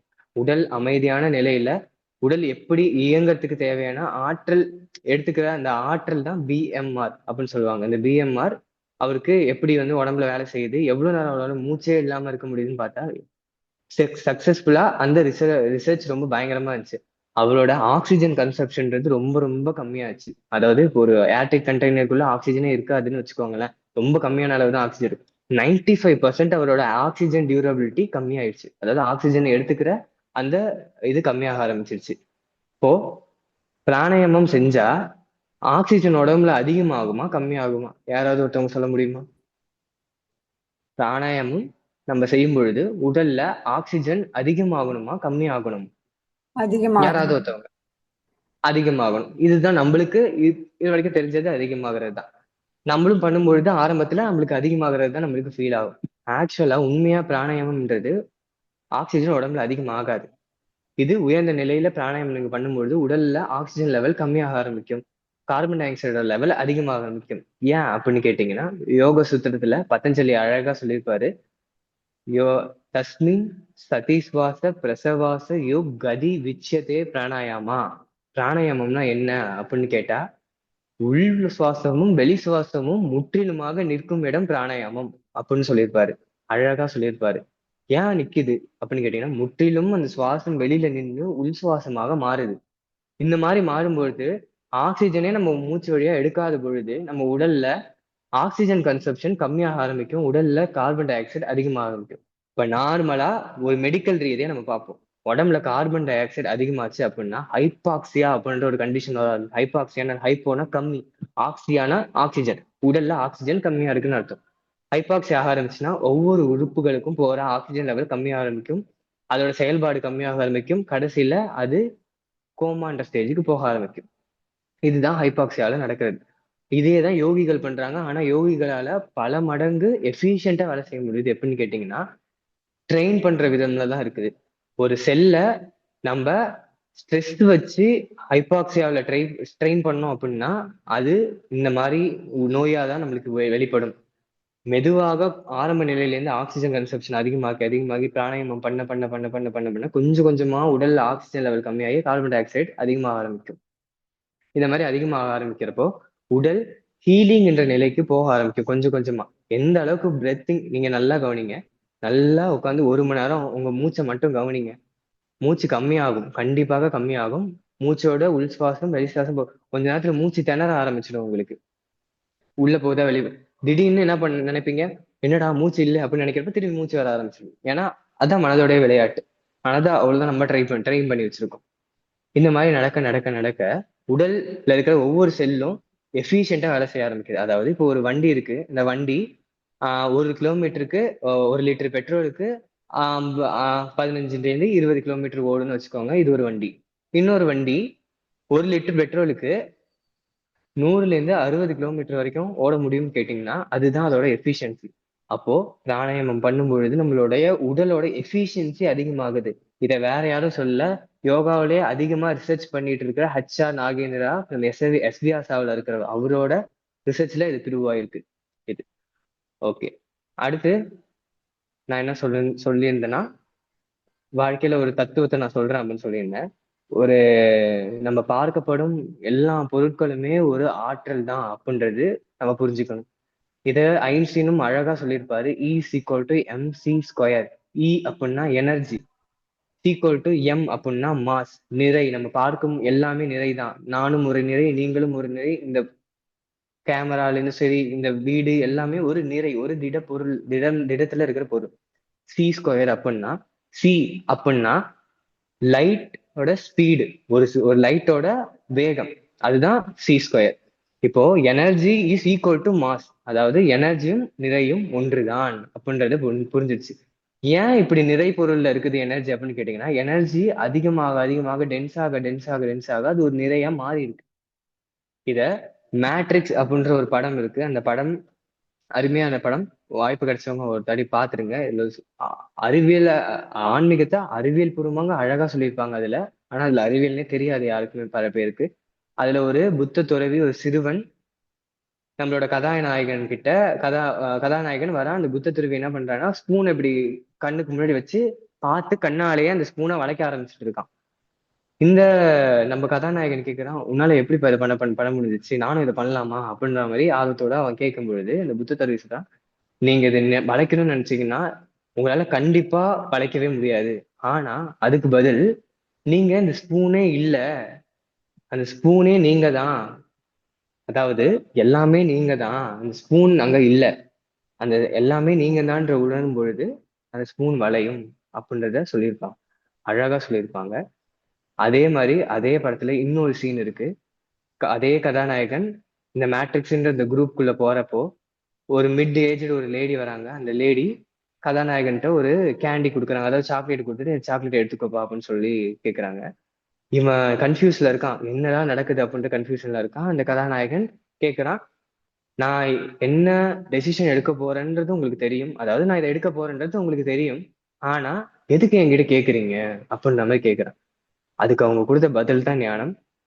உனக்கு தெரியும்பா, எனக்கும் தெரியும், நான் எல்லாமே எழுதப்பட்டிருக்கிறது எனக்கும் தெரியும். நீ இங்க சூஸ் பண்றதுக்காக வரல, எல்லாமே ஏற்கனவே முடிவு செய்யப்பட்டிருக்கிறது. என்ன திரைப்படம்னா மேட்ரிக்ஸ் அப்படின்ற திரைப்படம். முடிஞ்சா பாருங்க. நான் 2 திரைப்படம் உங்களுக்கு சூஸ் பண்ணி கொடுக்குறேன். Lucy, matrix. நான் டைப் பண்ணாலும் செஞ்சு போடுறேன், அது கண்டிப்பா பாத்துருங்க. ஆன்மீகத்துல ஒரு இவ்வளோ நம்மளால பண்ண முடியுமா அப்படின்றத அவங்க சொல்லுவாங்க இதுல. இந்த மாதிரி அவங்க சொல்ற பதில் என்னன்னா, இந்த கேண்டி எடுத்துக்க சொல்லிட்டு, அந்த கேண்டி நான் எடுக்க போறது உங்களுக்கு தெரியும், அப்ப எதுக்கு என்கிட்ட கேக்குறீங்க அப்படின்னு கேட்டதும் அந்த லேடி சொல்றாங்க, நீ இங்க வந்தது சூஸ் பண்றதுக்கு கிடையாது, ஆனா நீ ஏன் இதை எடுத்தன்னு தெரிஞ்சுக்கிறதுக்கு தான் நீங்க வந்திருக்க. நீ எடுக்க போறன்றது ஏற்கனவே முடிவு செய்யப்பட்டது, நீ அதை செய்யறதுக்கு நீங்க வரல. நீ ஏன் இதை எடுக்கிற அப்படின்றதுதான், அதாவது நம்ம ஏன் இந்த வாழ்க்கைய வாழ்றோம், ஏன் இந்த குறிக்கோளோட இருக்கோம் அப்படின்றத தெரிஞ்சுக்கிறதுக்கு தான் இந்த வாழ்க்கைக்கு வந்திருக்கோம் அப்படின்னு சொல்லி அழகான அந்த ஒரு ஞானத்தை அதுல கொடுத்திருப்பாங்க. இதோட நான் என்னோட உரையை நான் முடிச்சுக்கிறேன். இதுக்கப்புறம் வாய்ப்பு கிடைக்கும் பொழுதெல்லாம் நான் இன்னைக்கு ஃபுல்லாவே மனதை மட்டும்தான் சொல்லியிருக்கேன். நான் இன்னும் உடலுக்கு போகல. உடலை பத்தி பேசணும்னா இன்னுமே நிறைய பேசலாம். ஏன்னா யோகம் யோகம் அற்புதமானது. உங்களை மாற்றும். நீங்க டெடிகேட்டடா இருக்கும்பொழுது டெடிகேட்டடா மாற்றும். ஒன்னே ஒண்ணு நான் சொல்லிக்கிறேன், இங்க இருக்கிற அத்தனை பேரும் அவங்க வாழ்க்கையில ஃபாலோ பண்ணுங்க.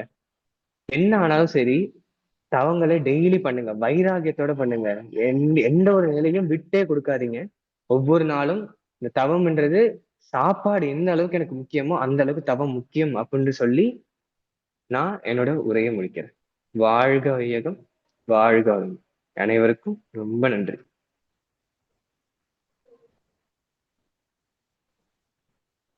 வாழ்க வளமுடன், வாழ்க வளமுடன். மிக்க நன்றி, நன்றிங்க ஐயா. உண்மையிலே ஐயா அவங்க இன்னைக்கு எவ்வளோ அந்த நம்ம கிட்டத்தட்ட ஒரு 3/4 மணி நேரம் தான் ஐயா பேசியிருப்பாங்க. அவ்வளோ எவ்வளோ விஷயங்கள், அதுவும் சயின்டிஃபிக்காக அறிவியல் பூர்வமா அவ்வளோ விஷயங்களை இன்னைக்கு நம்ம கொடுத்துருக்காங்க. யோகம் அறிவியல் பூர்வமானது என்ற தலைப்புல ஐயா அவங்க இன்னைக்கு பேசினது ஃபுல்லா அந்த மனம் பற்றி தான். அந்த மனதோட ஆற்றல். மனதோட ஆற்றலை நாம எவ்வளவுதான் தெரிஞ்சு வச்சிருந்தாலும், ஆனாலும் திரும்ப திரும்ப நாம வந்து அந்த நெகட்டிவ்ல மாட்டிக்கிட்டு நிறைய பேர் எவ்வளவுதான் யோகம் பண்ணாலும் இந்த நெகட்டிவ்ல மாட்டிட்டு புலம்புறது. அதனால தான் நமக்கு வாழ்க்கை வந்து இன்னும் அந்த ஞானம் பெற முடியாம இருக்கிறோன்றது தான் அது உண்மை. ஐயா இன்னைக்கு சொன்னது நிச்சயமா. இவங்க நிறைய உதாரணங்கள் சொல்லி முற்காலத்திலலாம் எப்படி ஒரு சர்ஜரி செய்யும் போது மயக்க மருந்து இல்லாம தான் செஞ்சாங்க. அது இப்பதான் அது வந்து அதிகமா அந்த மயக்க மருந்து கொடுத்து செய்யறது இந்த காலங்கள்ல தான் அதிகமாகி போனது அப்படின்னு சொல்லி ஆரம்பிச்சு அந்த 2 நரம்பு மண்டலங்கள் அதை பத்தியும் ஐயா சொன்னாங்க. அந்த நரம்பு மண்டலங்களோட வேலை எப்படி செய்யுது அதை பத்தி எல்லாம். அப்போ அது வந்து எப்படி அந்த பாசிட்டிவ் திங்கிங் நெகட்டிவ் திங்கிங் அந்த அந்த நெகட்டிவ் திங்கோட நாம அந்த மருந்து சாப்பிடும்போது இது வரும் வரும்னு அப்படி சொல்றாருன்னா, ஐயோ டாக்டர் இது சொன்னாரே, அப்போ அந்த எண்ணத்தோட சாப்பிடும்போது கட்டாயம் அது எல்லாமே வரத்தான் செய்யுது. அப்போ அந்த மனம் தான் முழுக்க முழுக்க முழுக்க மனம் தான் அங்க மாட்டிட்டு இதுவாகுது. அப்போ அந்த மனம் வந்து தியானம் செய்யும் போது அந்த முழுக்க முழுக்க தியானம் வந்து அந்த மனம் சம்மந்தப்பட்டதெல்லாம் இல்லையா? இப்ப தியானம் ஐயா வந்து இப்படிதான் முடிச்சிருக்காங்க. நல்ல ஒவ்வொரு நாளும் எப்படி உணவு எப்படி நமக்கு முக்கியமோ அந்த மாதிரி ஒவ்வொரு நாளும் ஒவ்வொரு வேலையும் நீங்க தவம் செய்வது முக்கியம் அப்படின்னு சொல்லியிருக்கிறாங்க ஐயா அவங்க. அதே போல இன்னொன்னு புரிய வச்சாங்க. எண்ணம் வந்து வருது நமக்கு. அது தானா ஓடும்போது அது மின் ஆற்றல். அது அந்த எண்ணத்தை நம்ம மனதால நினைக்கிறோம். அது காந்த ஆற்றல். இதெல்லாம் வந்து இன்னும் நமக்கு படிச்சிருந்தா கூட, ஆனா இந்த விளக்கம் இன்னைக்கு ஐயா கிட்ட இருந்து நம்ம அது கிடைக்கும்போது புது ஒரு தகவல் தான் அறிவியல் ரீதியா நமக்கு. இப்ப அந்த காந்தம் என்றது அட்ராக்டிவ், மின் என்பது இணைப்பது. அப்போ அது வந்து நெகட்டிவ் நினைக்கும் போது இன்னொரு நெகட்டிவை தான் சேர்த்து சேர்த்து கொடுத்து அதை தான் நமக்கு இணைச்சு அதே லைஃப்ல நமக்கு வந்து அதுதான் நமக்கு செயல்பட ஆரம்பிக்குது. நிறைய உதாரணங்கள் இன்னைக்கு அந்த ஸ்பூன் ஒன்று அழகா சொன்னாங்க கண்ணால். அப்போ அந்த ஸ்பூனே நீதான் நினை அப்படின்னு அழகா கடைசி ஐயா சொன்னது, செயலை நாம செய்யணுன்றது ஏற்கனவே நிர்ணயிக்கப்பட்டது. ஆனா ஏன் இந்த செயலை நாம செய்யறோம் அப்படின்றதான் கேள்வி அப்படின்னு தான் ஐயா வந்து இன்னைக்கு முடிச்சிருக்காங்க. ஏன் இந்த செயலை நம்ம செய்யறோம் அப்படின்றதுதான். மிக்க நன்றி. நன்றிங்க ஐயா. மிக ஆழமான அறிவுபூர்வமான நிறைய விளக்கங்களை எங்களுக்கு கொடுத்துருக்கீங்க. இனி வருங்காலங்கள்ல இன்னும் உங்களை நாங்க எதிர்பார்க்கிறோம். நிறைய விளக்கங்கள் நீங்க தொடர்ந்து வந்து கொடுக்கணும் எங்களுக்கு. நன்றிங்க ஐயா. உங்களை வாழ்த்தி மகிழ்கிறோம். சரிங்கம்மா, நன்றி. ரொம்ப இன்று மிக நன்றிங்க. சிறப்பான சிந்தனை விளக்கம் அளித்த நேச்சுரோபதி டாக்டர் விமல்ராஜ் ஐயா அவர்கள் வாழ்க வளமுடன். அனைவரும் துரிய நிலையில் நின்று வாழ்த்தி மகிழலாம். இறை ஆசிரியர் நேச்சுரோபதி டாக்டர் விமல்ராஜ் ஐயா அவர்கள் வாழ்க வளமுடன். ஐயா அவர்கள் வாழ்க வளமுடன். ஐயா அவர்களும் அவர்களது அன்பு குடும்ப உறுப்பினர்கள் அனைவரும் அருட்பேராற்றல் கருணையினால் உடல் நலம் நீலாயுள் நிறை செல்வம் உயர் புகழ் மெய்ஞானம் ஓங்கி வாழ்க வளமுடன் வாழ்க வளமுடன் வாழ்க வளமுடன் வாழ்க வளமுடன்யா. மிக்க நன்றி. ஒரு 2 நிமிஷத்துல ஒரு சில அறிவிப்புகள் கொடுத்துடலாங்க ஐயா. அறிவிப்புகள் கொடுத்துட்டு நம்ம கேள்வி பதில் போடலாம். அன்பர்கள் வந்து கேள்விகள் உங்க கேள்விகளை வந்து நீங்க இப்ப சிந்திச்சு வச்சுக்கோங்க. ஐயா கிட்ட தெளிவா உங்க கேள்விகளை கேளுங்க. ஐயா வந்து பதில் சொல்லுவாங்க. ஐயா பதில் சொல்லும் போது குறுக்க பேசாம அமைதியா நீங்க பதில கேட்டு தெளிவு பெறலாம். வாழ்க வளமுடன். ரோசரியம்மா. வாழ்க வளமுடன். முக்கிய இந்த 28:30 மணிக்கு இறையாசிரியர் இறைமதியா அவர்களின் தற்போதைய நிகழ்வுக்கு, மேலும் அதிகாலை 4:30 மணி முதல் அனைத்து நிகழ்வுகளும் மிகச் சிறப்பாக நடைபெறும். காலை 9 மணி மற்றும் மதியம் 3 மணி சித்தர்குழு நிகழ்வுகளும் 2 மணி சித்தர்குழு நிகழ்வுகளும் தொடர்ந்து நடைபெறும். வாய்ப்புள்ள அன்பர்கள் அனைவரும் கலந்து கொண்டு ஆன்ம தூய்மை பெறுவோம். மேலும் மே மாதம் இந்த மாதம் 1 முதல் 5 வரை ஸ்மால் சில்ட்ரனுக்கான வகுப்பு நடந்துட்டு இருக்கு. 2ஆம் மிக சிறப்பாக நடைபெற்று கொண்டிருக்கிறது. 7 முதல் 11ஆம் தேதி வரை மாணவிகளுக்கான பயிற்சியும் 13 முதல் 17 வரை மாணவர்களுக்கான பயிற்சியும் நடக்க உள்ளது. வாய்ப்புள்ள அன்பர்கள் தங்கள் உறவினர்கள் மற்றும் அன்பர்களிடம் அதை தெரியப்படுத்தி இன்னும் இருக்கிற நாள்ல வந்து அவங்களுக்கான அந்த ரெஜிஸ்ட்ரேஷன் நடந்துட்டு இருக்கு. வாய்ப்புள்ள அன்பர்களை கலந்துக்க வைக்கலாம். நன்றி. வாழ்க வளமுடன்.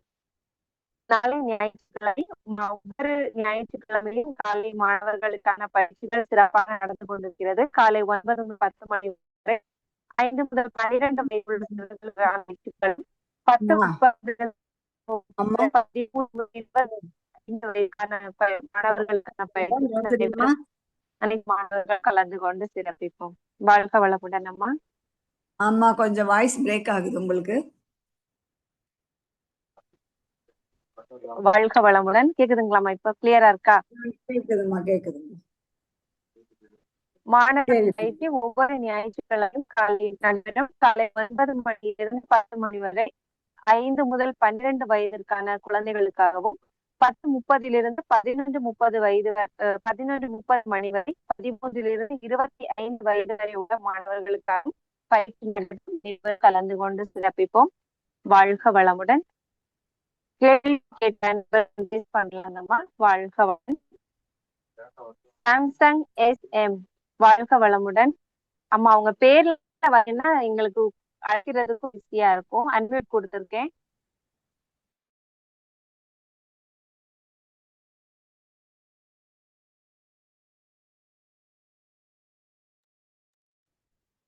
வாழ்க வளமுடன்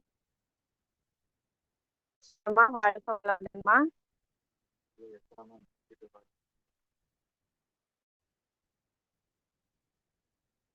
ரோசரியம்மா அடுத்தவங்களை கூப்பிட்டுருங்க.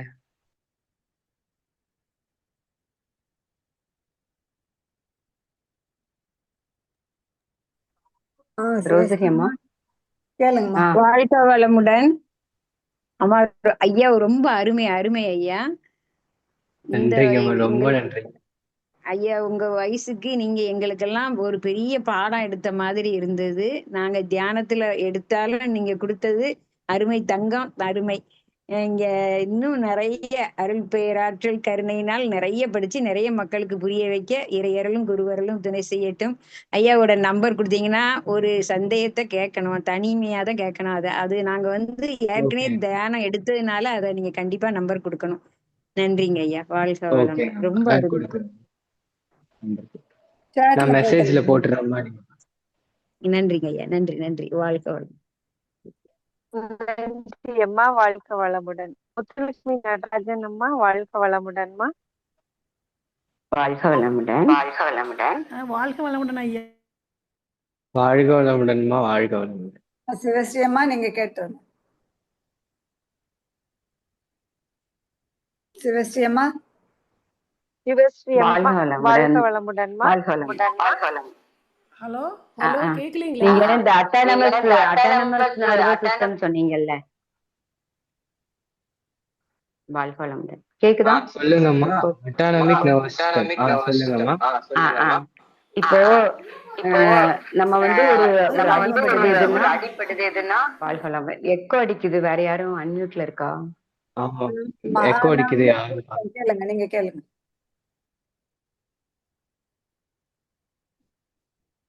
வாழ்க வளமுடன்.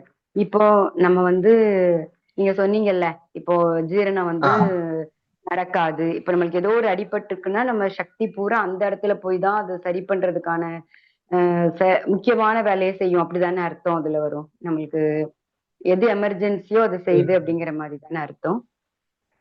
அப்படி கிடையாதும்மா. எமர்ஜென்சின்றது நீங்க சொல்றது அடிபட்டுட்டீங்க, அடிபட்டதுக்கு அப்புறம் சரியாகிறது நீங்க சொல்றீங்க வூண்ட் ஹீலிங். அதுக்கு தேவையானது பேராசிம்பத்தட்டிக் நர்வஸ் சிஸ்டம் தான் தேவை. இப்ப அடிபடும் பொழுது நீங்க அந்த ஒரு பதட்டம், இப்போ ஒரு பைக் உங்களை மோதுதுன்னு, யாரோ ஒரு பைக் மோதுதுன்னே வச்சுக்கோங்களேன். மோதும் பொழுது நான் ஒரு பதட்ட நிலைக்கு போறேன்னு, அதுதான் எமர்ஜென்சியான கண்டிஷன் நான் சொல்றேன். இந்த வூண்ட் ஹீலிங்ன்றது அது நம்ம உடலோட healing power. Parasympathetic nervous system rest and digest அந்த மோடுக்கு போகும்பொழுதுதான் நம்ம உடல்ல அதுக்கு தேவையான ஹார்மோன்ஸ், அந்த ஹீலிங்க்கு தேவையான ஹார்மோன்ஸ் தான் சுரக்கப்படும். இது வெறுமனே நம்ம யோகாவும் பிராணாயாமமும் தியானம் செய்ய மூலியமா நரம்பியல் ரீதியான பிரச்சனைகளை கூட சரி செய்யற அளவுக்கான மருந்துகள் நம்ம உடல்லே ப்ரொடியூஸ் ஆகும். இதையும் ரிசர்ச்ல சொல்லியிருக்காங்க. கொரோனாக்கு அப்புறமா கொரோனாவுக்கு தேவையான மருந்து உடலே ப்ரொடியூஸ் ஆயிருக்கு அப்படின்றத அறிவியல் பூர்வமா நிரூபிச்சிருக்காங்க. ஓ, சிறப்பு.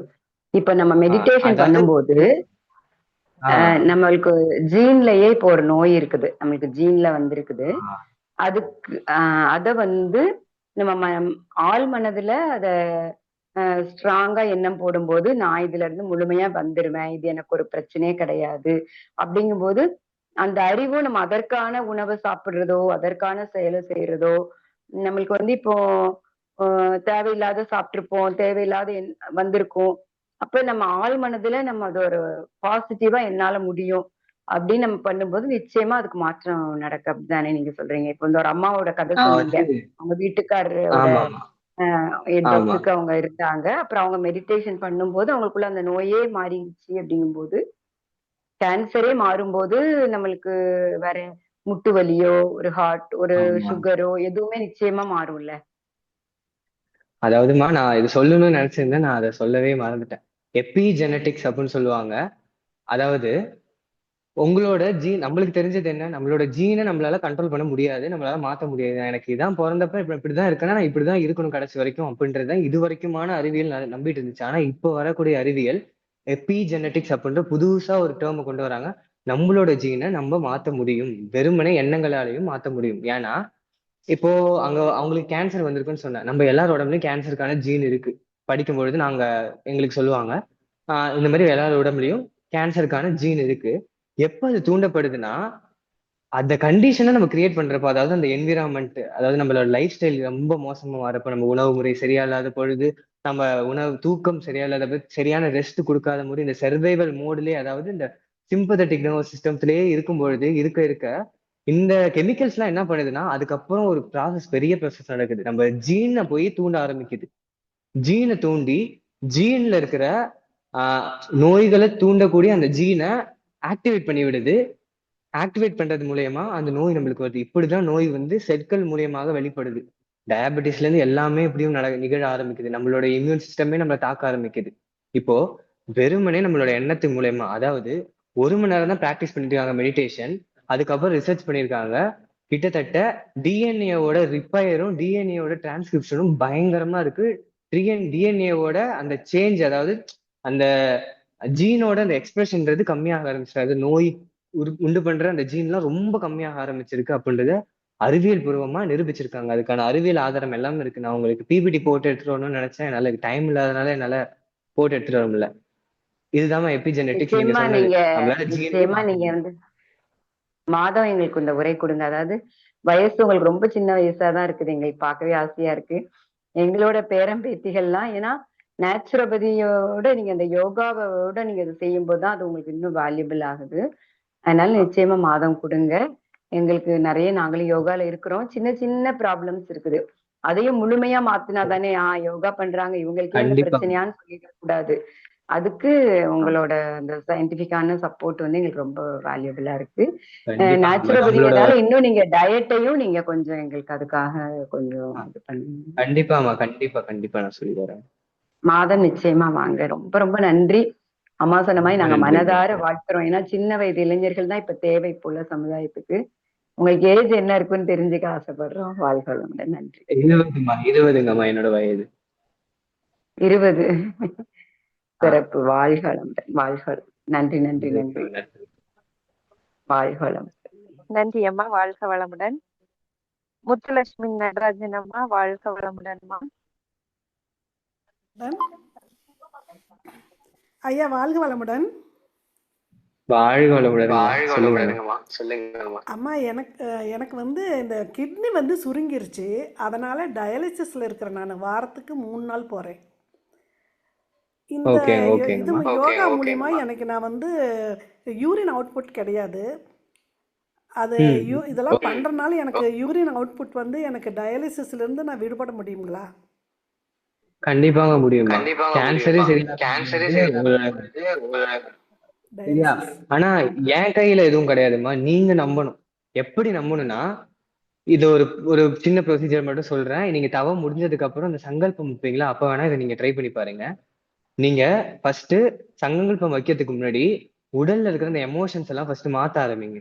எப்படின்னா, நான் நினைக்கணும், நான் நிமிர்ந்து நல்ல நேரம் உட்காந்துட்டு மூச்சு இழுத்து விட்டு, நான் வந்து எப்போதும் இந்த கவலை, துக்கம், சோகம் இந்த மாதிரி எமோஷன்ஸ் எல்லாம் மாத்திட்டு அன்பு, கருணை, அபண்டன்ஸ் எல்லாமே எனக்கு இருக்கு அப்படின்ற அந்த எமோஷன்ஸை கொண்டு வரும். ஃபர்ஸ்ட் அந்த எமோஷன்ஸை நம்ம இதயபூர்வமாக நம்ம கொண்டு வரணும். ஏன்னா இதயம் தான் இந்த காந்த ஆற்றல், அந்த ஈர்ப்பு ஆற்றலை கொண்டு வர போகுது. இதயபூர்வமாக நீங்க அந்த ஆற்றலை நல்லா உணரணும். அந்த எமோஷன்ஸை கொடுக்கறப்ப உடல், இப்போ ஒரு உங்களுக்கு ஒரு 1 கோடி கொடுக்குறாங்கன்னு வச்சுக்கோங்களேன், எப்படி சந்தோஷப்படுவீங்க? அந்த சந்தோஷம் வெறுமனே நீங்க நினைக்கிறது மூலியமா வரணும். இது பிராக்டிஸ் மூலியமா தான் வரும். நீங்க உட்காந்து கொஞ்சம் கொஞ்சம் நாளா பிராக்டிஸ் பண்ணணும். தவத்துக்கு முடிவுல தான் பிராக்டிஸ் பண்ணணும். தூங்கும் பொழுதும் பிராக்டிஸ் பண்ணலாம். இந்த மாதிரி விஷயங்களை பிராக்டிஸ் பண்ணலாம். ஆனா தவம் முடிக்கிறப்போ நம்ம முற்றிலுமும் நம்மளோட பிரெயினோட வேவ்ஸ்ன்றது ரொம்ப கம்மியாக ஆரம்பிச்சிடும். அது டெல்டான்ற ஸ்டேட். நான் ஃபர்ஸ்ட் சொல்லியிருப்பேன், அந்த சர்ஜரி பண்ணிருப்பாங்க. அந்த சர்ஜரி எந்த ஸ்டேட்ல பண்ணிருப்பாங்கன்னா, நம்மளோட பிரெயின் வேவ்ஸ் டெல்டாவுக்கு கொண்டு போயிட்டு டெல்டாவோட தான் அந்த சொற்களை மாத்திருப்பாங்க. அப்படி மாத்திதான் அந்த சர்ஜரி பண்ணிருப்பாங்க. நீங்க மெடிடேஷன் பண்றப்போ உங்களோட எண்ண அலைகள், உங்களோட பிரெயினோட அலைகள்ன்றது கம்மியாகி தீட்டா டெல்டான்றதுக்கு வரும். அந்த நேரத்துல நீங்க இந்த எலிவேட்டட் எமோஷன், அதாவது உயர்ந்த நிலை உணர்வுகளை உடலுக்கு கொண்டு வரணும். ஃபர்ஸ்ட் கொண்டு வந்ததுக்கு அப்புறம் என்ன பண்றீங்கன்னா, நீங்க உங்களுக்கு உடல்ல எப்படிலாம் இருக்கணும், அதாவது என் கிட்னி சரியாயிடுச்சு, முற்றிலும் சரியாயிடுச்சு, எனக்கு யூரின் அவுட்புட் கரெக்டா இருக்குது, என்னோட கிட்னி நல்ல ஸ்ட்ரென்த்தனா இருக்கு, என் கிட்னி இன்னொரு இன்ச் பை இன்ச்சா நீங்க வந்து நினைக்கணும். என்னோட கிட்னில இருக்கிற ஒவ்வொரு செல்லும் அதோட ஜீனும் பெர்ஃபெக்டா இருக்கு அப்படின்னு நினைச்சு, நான் பெர்ஃபெக்டா இருக்கேன், பெர்ஃபெக்டான என் உடல்ல இருக்கேன் அப்படின்றது. ஏன்னா இப்ப கிட்னி பேசிருக்குன்னா கண்டிப்பா உங்களுக்கு எமோஷனலா நிறைய பிரச்சனை இருந்திருக்கும், அதனால கிட்னி பாதிச்சிருக்கு. இப்போ இந்த மாதிரி நினைக்க இந்த எமோஷன்ஸோட இந்த தாட்டும் சேர்றப்போ உங்களோட எலக்ட்ரோ மேக்னெட்டிக் ஃபீல்டு என்னவா மாறும்னா ஒரு பாசிட்டிவா மாறும். பாசிட்டிவா வரப்போ நீங்க அதை ஈர்க்க ஆரம்பிப்பீங்க, அந்த ஹெல்த்ன்றதை ஈர்க்க ஆரம்பிப்பீங்க. ஏன்னா ஏற்கனவே நீங்க அந்த உடல்ல இருக்கீங்கன்றதை நீங்க உணர்ந்துட்டீங்க. அப்போ உடல் என்ன பண்ணும், அதற்கு தேவையான மருந்துகளை ப்ரொடியூஸ் பண்ண ஆரம்பிக்கும் உடம்பு தானாவே. இதை நீங்க வந்து இதை என்னதான் சயின்டிபிக்கா ப்ரூவ் பண்ணாலும் இப்போ பண்றது வந்து லிமிட்டடா இருக்கு. ஏன்னா இந்த மனம்ன்றது நம்மள ரொம்ப பயங்கரமா டார்ச்சர் பண்ணக்கூடிய ஒண்ணு. அதை கொஞ்சம் அடக்கி இதை உணர்வு பூர்வமா ஒரு எக்ஸ்பெரிமெண்டலாவே சரி செஞ்சுதான் பார்ப்போமே என்னதான் ஆகுது அப்படின்ற வைராகியத்தோட செஞ்சு பாருங்க. கண்டிப்பா வேலை செய்யும். ஏன்னா எனக்கு பர்சனலா நிறைய வேலை செஞ்சிருக்கு. நீங்க அதை கண்டிப்பா ட்ரை பண்ணி பாருங்க. நேச்சுரோபதிலையும் சரி, அக்குபஞ்சர்லயும் சரி, நிறைய அட்லீஸ்ட் உங்க கண்டிஷன் இம்ப்ரூவ் பண்றதுக்கான ட்ரீட்மெண்ட்ஸ் நிறையவே இருக்கு. ஆனா உங்களோட மனதோட ஆற்றலை நீங்க முயற்சி பண்ணி பாருங்க. அது என்ன தேவையோ அதை எடுத்துட்டு வந்து உங்களுக்கு கொடுக்கும்.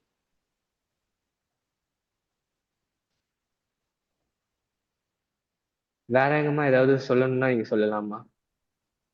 நன்றி ஐயா, வாழ்க வளமுடன். பிரேமலதாமா, வாழ்க வளமுடன்மா.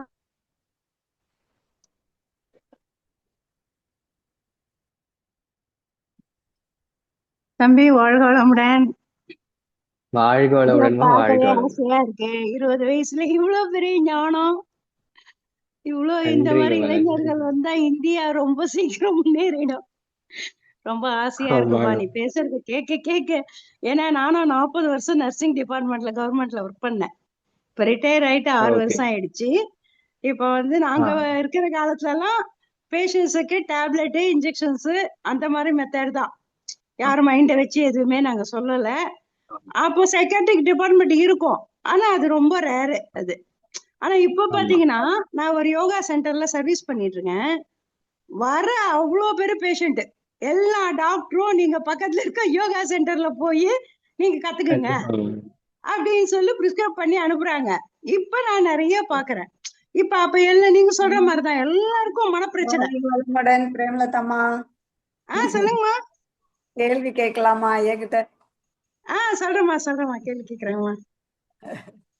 அம்மா ஐயா, 15 நிமிடம் தான் இருக்கு. சொல்லுங்க. ஓகேங்க ஐயா, ஒண்ணும் இல்ல, அந்த 2 மூவி சொன்னீங்கல்ல அதை மட்டும் எனக்கு சொல்லுங்க, வேற ஒண்ணும் இல்ல. நான் இங்க மென்ஷன் பண்ணிருக்கேங்கம்மா, திரும்பி ஒரு தடவை சொல்றேன். Lucy, LUCY, Lucy, LUCY, Lucy. இன்னொன்னு வந்து மேட்ரிக்ஸ், MATRIX. ஓகே, தேங்க்யூப்பா. இதுக்காக மெயினா பண்ணேன். கண்டிப்பா பாக்குறேன். நீங்க டைம் இருக்கப்பலாம் வந்து நிறைய தடவை பேசுங்க. ஓகே, தேங்க்யூப்பா. வாழ்க வளமுடன். வாழ்க வளமுடன். ஐயா வயதுல சின்னவங்களா இருந்தாலும் அவங்க எல்லாம் உயர்ந்த ஆன்மாக்கள். அப்பதான் அந்த மாதிரி இருந்தாதான் இந்த மாதிரி சிந்தனை எல்லாம் கொடுக்க முடியும். அதனால நம்ம வயது சின்னதுன்னு எடுத்துக்க வேணாம். ஆன்மாவில அவங்க நம்மளை விட உயர்ந்து இருக்காங்க, அப்படி எடுத்துக்கலாம். வாழ்க வளமுடன். எல்லாருமே ஆன்மால உயர்ந்திருக்கிறாங்க. அது இந்த வயசுல வர்றது. இப்ப நம்ம எல்லாம் வந்தோம்னா லேட்டா வந்துட்டோம் இல்லாமா. இந்த வயசு அப்படிங்கும்போது அது ரொம்ப ஒரு விசேஷமான ஒரு இது. ஏன்னா பவர்ஃபுல்லானது. இப்ப இறைமதன் ஐயா சக்சஸ் ஆக காரணம் அந்த வயதுதான். அதே மாதிரி தம்பி வந்து பெரிய லெவல்ல வருவாங்க. வாழ்த்துக்கள். நன்றிங்கம்மா, நன்றிங்கம்மா. வாழ்க வளமுடன். ஜெய் பால்வாமா, வாழ்க வளமுடன். தம்பி வணக்கம். வணக்கம் தம்பி. அருமையான வணக்கங்கம்மா, நல்ல வணக்கம். அழகான மனசுக்குன்னு பிடிச்ச பதிவுகளா கொடுத்திருக்கீங்க. இன்னும் கேட்கணுங்கிற ஒரு ஆதங்கம் வருது. நல்ல நுணுக்கமான தெள்ள தெளிவான விளக்கங்கள். இன்னும் அதிக வகுப்புகள் உங்களை அட்டன் பண்ணணும்னு நினைக்கிறோம் ஐயா. நல்ல அழகான பதிவு. ரொம்ப மனசுக்கு இன்பமா மகிழ்ச்சியா இருக்கு.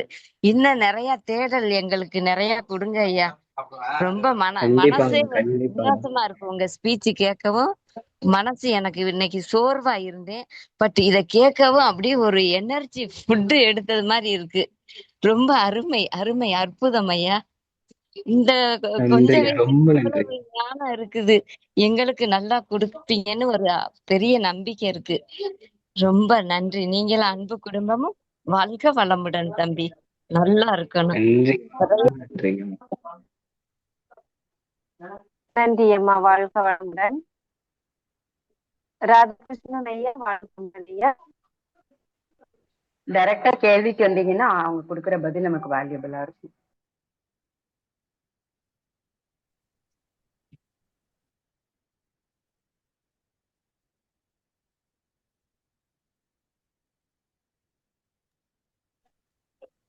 ஐயா வணக்கம் ஐயா, வாழ்க வளமுடன், வாழ்க வளமுடன். வணக்கங்க, வாழ்க வணக்கம் வளமுடன். ஐயா, வாழ்க சொல்லுங்க. வளமுடன். ரொம்ப ரொம்ப நன்றி. உங்க ஸ்பீச்சை கேட்ட உடனே எங்களுக்கு ரொம்ப உற்சாகமா இருக்கு. ரொம்ப ரொம்ப ரொம்ப நன்றி. நன்றிங்கம்மா. ரொம்ப ரொம்ப நன்றிங்க ஐயா. அப்புறம் எங்க வீட்டுக்காரவங்களுக்கு வந்து யூரின் வந்து கொஞ்சம் அடிக்கடி போறாங்க.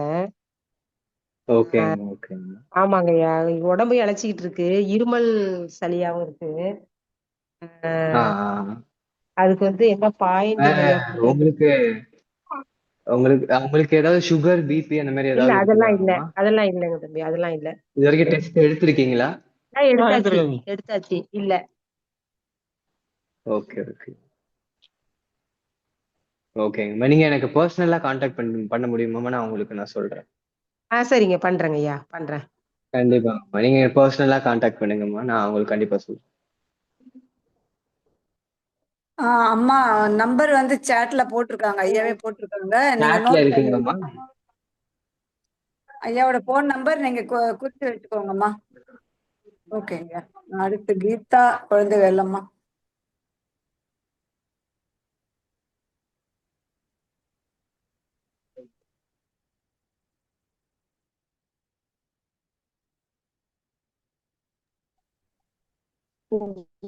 குழந்தை வெள்ளம்மா, வாழ்க வளமுடன். அன்மியூட் கொடுத்துருக்கேம்மா, ஒரு டைம் மெசேஜ் பண்ணுங்கம்மா.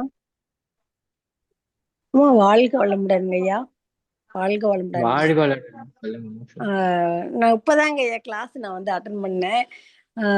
அது கண்ணு கான்ட்ராக்ட் பண்ணிருக்குதுங்க ஐயா. அப்ப நம்ம எப்ப இருந்து இந்த பயிற்சி தியானமோ உடற்பயிற்சி எல்லாம் பண்ணலாம் அப்படின்னு கேட்டேன். கேட்ராக்ட் தான்மா பண்ணிருக்கீங்க, பிரச்சனை இல்லம்மா. நீங்க கேட்ராக்ட் சர்ஜரி தானே சொன்னீங்க? ஆமாங்க. கண்ணு வலது கண் மட்டும். ஓகே, அது பிரச்சனை கிடையாதுங்கம்மா. கேட்ராக்ட் மோஸ்ட்லி வந்து இந்த சாம்பவி முதிரை, அதாவது கண்கள் எப்படி மேல பாக்குற அந்த முதிரை, அந்த மாதிரி ரொம்ப பெரிய கண்டிஷன் தான் பண்ணக்கூடாதுன்னு சொல்லுவாங்க. மத்தபடி இந்த தவத்து மூலியமா உங்களுக்கு இந்த மாதிரி பிரச்சனைகள் ஆகாது. மேபி வாய்ப்பு கூட இருக்கு. உங்களுக்கு பிரச்சனை வர்றதுக்கான வாய்ப்பு கிடையாதுங்கம்மா. தாராளமா செய்யலாம். சாமிஜியோட பயிற்சி எல்லாமே செய்யலாங்களாங்க? உடற்பயிற்சி கண்டிப்பா செய்யலாம். சரி ஐயா. பிளேட்லெட் செல்லு 40,000 தான் வருது, அதுக்கு என்னங்க ஐயா பண்ணலாம்? பிளேட்லெட் செல்லு, ஒயிட் செல்லு 40,000 தான். 1.5 லட்சம் இருக்கணும்ன்றாங்க, 40,000 தான் இருக்கு. அது இப்போ இருக்க குறைஞ்சிட்டே வருது. அதாவது 70,000 இருந்தது, அப்புறமேட்டு 60 அப்படியே குறைஞ்சிட்டே வருது. இப்போ வந்து இந்த கேண்ட்ராக்ட் கண்ணுக்கு பண்ண போகும்போது ப்ரெஷரும் இப்போதான் ஆரம்பமா இருக்கு. ப்ரெஷருக்கு மாத்திரை எடுத்துக்கோங்க பண்ணிட்டு தான், மாத்திரை எடுத்த பிறகுதான் அப்புறம் கேண்ட்ராக்ட் பண்ணாங்க.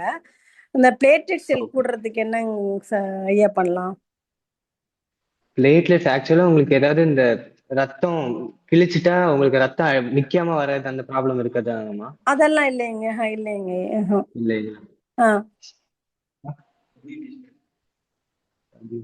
நீங்க WBC சொல்றீங்களா, பிளேட்லெட் சொல்றீங்களா? கரெக்டா ஒயிட் செல் தாங்க சார். 1.5 லட்சம் இருக்க வேண்டியது 2021 பார்க்கும்போது 90,000 இருந்தது. அப்படி அப்படியே இப்போ வந்து இப்போ 5 வருஷத்துல குறைஞ்சி இப்போ 40,000 தான் இருக்குது. அதான் கேட்டேன்.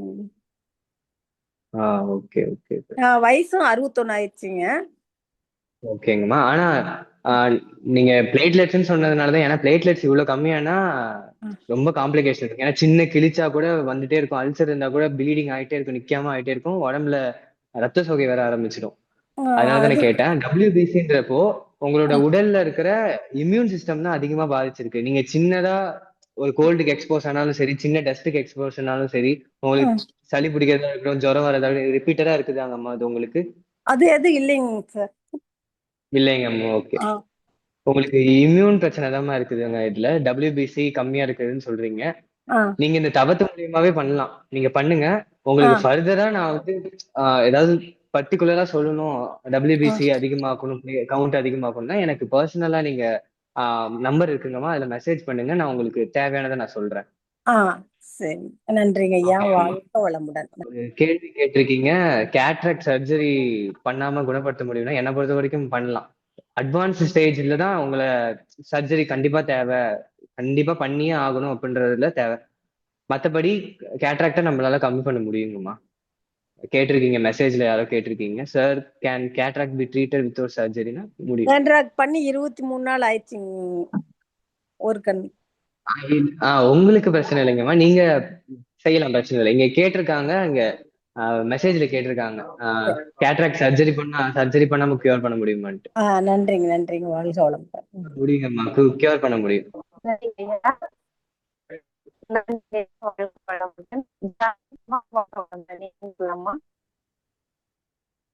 அம்மா உங்க வாய்ஸ் பிரேக் ஆகுது, எனக்கு சரியா கேட்கல.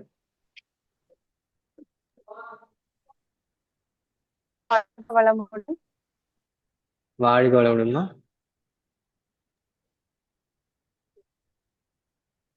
அம்மா ஜானகி அம்மா, நீங்க கேள்வி கேக்குறீங்களா? சரிங்கம்மா, சரி கேக்குறேங்கம்மா. வாழ்க வளமுடன் ஐயா. வாழ்க வளமுடன். எனக்கு வந்து ஸ்பைனல் கார்ட்ல வந்து L4 L5 வந்து கொஞ்சம் இதா இருக்குன்னு சொன்னாங்க. வீக்கமா இருக்குது, நரம்ப வந்து பிரஸ் பண்ணிட்டு இருக்குன்ட்டு. சர்ஜரி எல்லாம் வேண்டாம், 20% தான் உங்களுக்கு அந்த மாதிரி இருக்குன்னு சொன்னாங்க. எக்ஸசைஸ் சொல்லி பண்ணிட்டு இருக்கேன். கொஞ்சம் மெடிகேஷன் கொடுத்தாங்க, அதுவும் சாப்பிட்டுட்டு இருக்கேன்.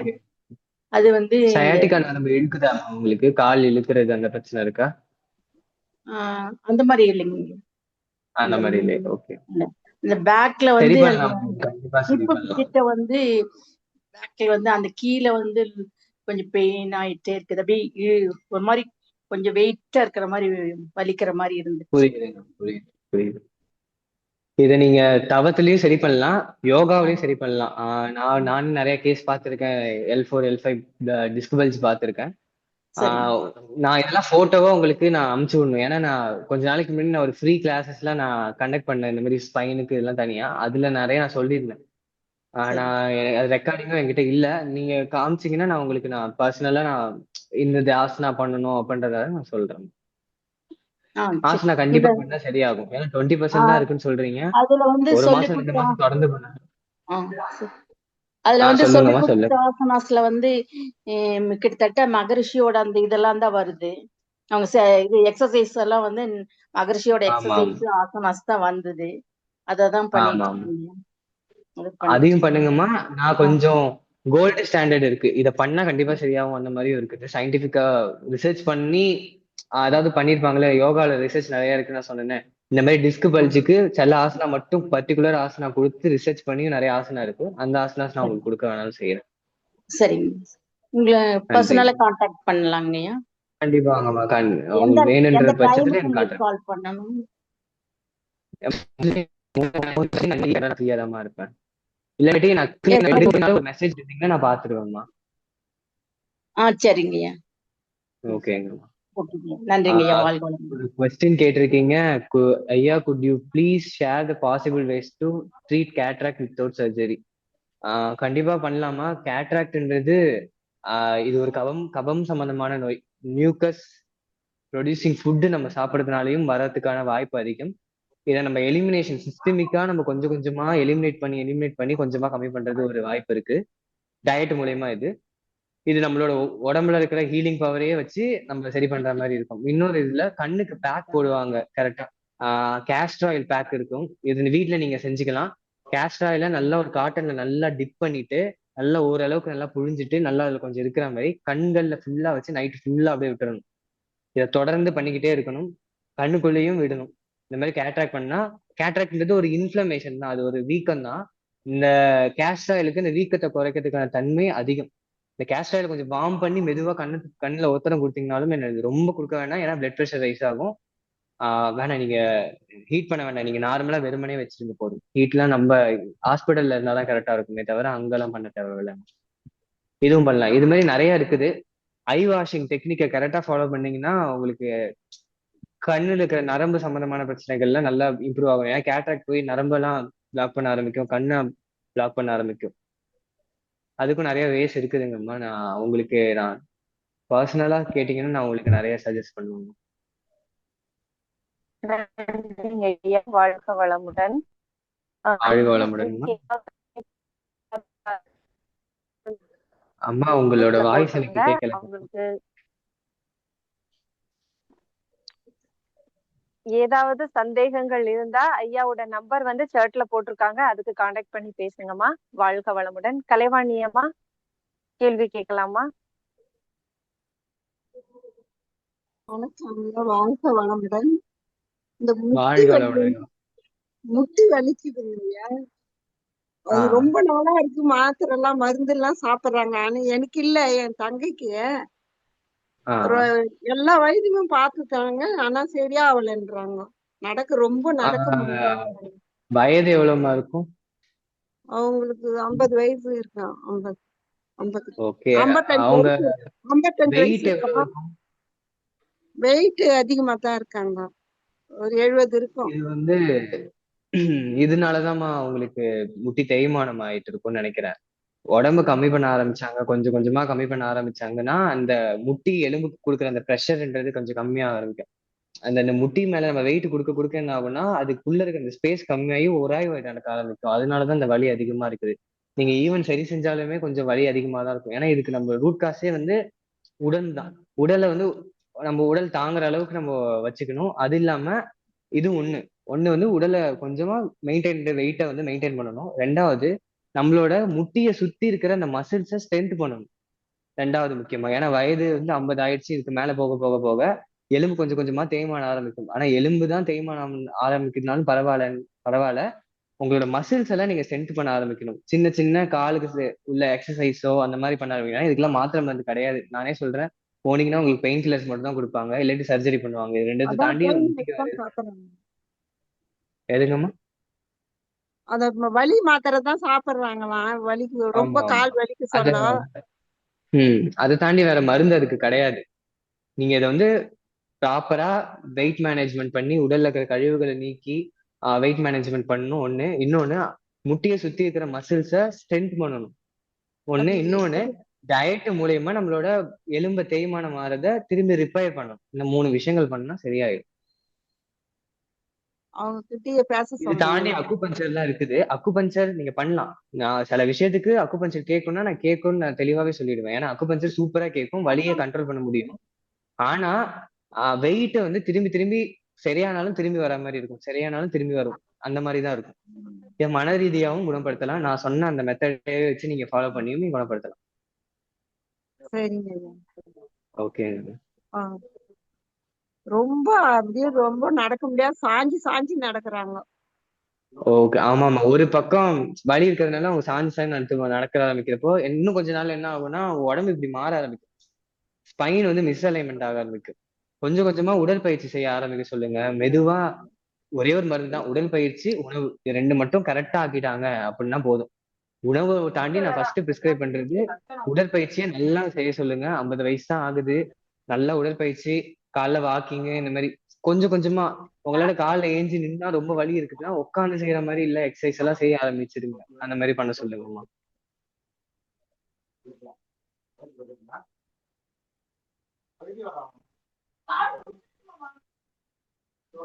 நன்றிங்கம்மா. வாழ்க வளமுடன். பூக்கொடி அம்மா, வாழ்க வளமுடன். வாழ்க வளமுடன். வாழ்க வளமுடனுங்க ஐயா. வாழ்க வளமுடன்மா. உரை ரொம்ப சிறப்பா இருந்துச்சுங்க ஐயா. நன்றிங்க ஐயா. ரொம்ப நன்றிங்கம்மா, ரொம்ப நன்றி. எனக்கு வந்து கிச்சன்ல இந்த சமைக்கிறப்ப பாத்திரம் கழுவு அந்த கொஞ்ச நேரம் தாங்க நிப்பேன். அதுக்கே நிக்க முடியல. கால் வந்து இந்த முட்டிக்கு பின்னாடி எண்டைக்கால் கிட்ட பயங்கர வலி கொடுத்துருங்க ஐயா ஒரு நேரம். அப்புறம் வந்து உட்காந்துக்குவேன். ஏன்னா வேதாத்திரி எக்ஸசைஸ்லாம் ஐயாவோட எக்ஸசைஸ்லாம் ரெகுலரா பண்ணிடுவேன். ஏன் இந்த மாதிரி ஆகுதுன்னு தெரியல. அப்பப்ப எங்கேயாவது பிளாக்கா அப்படியே பிளட் கிளாட் ஆன மாதிரி அங்கங்க காயின் மாதிரி இதாயிருதுங்க ஐயா கால்லையும் சில நேரம். நான் வேதாத்ரி மகரிஷியோட எக்ஸசைஸ் ஃபுல்லா வந்து சூக்ஷ்ம வியாயாமா அப்படின்னு சொல்லலாம். சூக்ஷ்ம வியாயாமம்னா ரொம்ப ஜாயிண்ட்டுக்குள்ள இந்த வாதம் தேங்காம இருக்கிறதுக்கு லகுவான எக்ஸசைஸா இருக்கும். எல்லாராலையும் செய்ய முடியாத எக்ஸசைஸா இருக்கும். ஆனா நீங்க என்ன பர்டிகுலரா செய்யணும்னா மசில ஸ்ட்ரென்த் பண்ற மாதிரி உள்ள எக்ஸசைஸ் தான் செய்யணும். நான் உங்களுக்கு சொன்னதுதான் உங்களுக்குமே. மசில நீங்க ஸ்ட்ரென்த் பண்ண ஆரம்பிச்சிட்டீங்கன்னா உங்க போன்ல சரி என்ன பிரச்சனையா இருந்தாலும் சரி, ஒரு 2 கேஸ் தான். உங்க வயது ஆக ஆக ஆக மசிலோட அந்த டென்சிட்டின்றது கம்மியாக ஆரம்பிச்சிடும். ஏன்னா இந்த ஜாயிண்டே மூவ் பண்றது உங்க மசில் தான். நம்ம நினைச்சிட்டு இருக்கோம் போன் தான் மூவ் ஆயிட்டு இருக்கு அப்படின்னு. இந்த ஜாயிண்ட் நான் மூவ் ஆகுதுன்னா இங்க இருந்து வர மசில்ஸ் கனெக்ட் ஆயிருக்கு, இங்க இருந்து வர மசில் கனெக்ட் ஆயிருக்கு. அதுதான் இந்த ஜாயிண்ட் மூவ் பண்ணுது. அப்ப நான் இந்த மசில்ல தான் ஸ்ட்ரென்த் பண்ணணும்.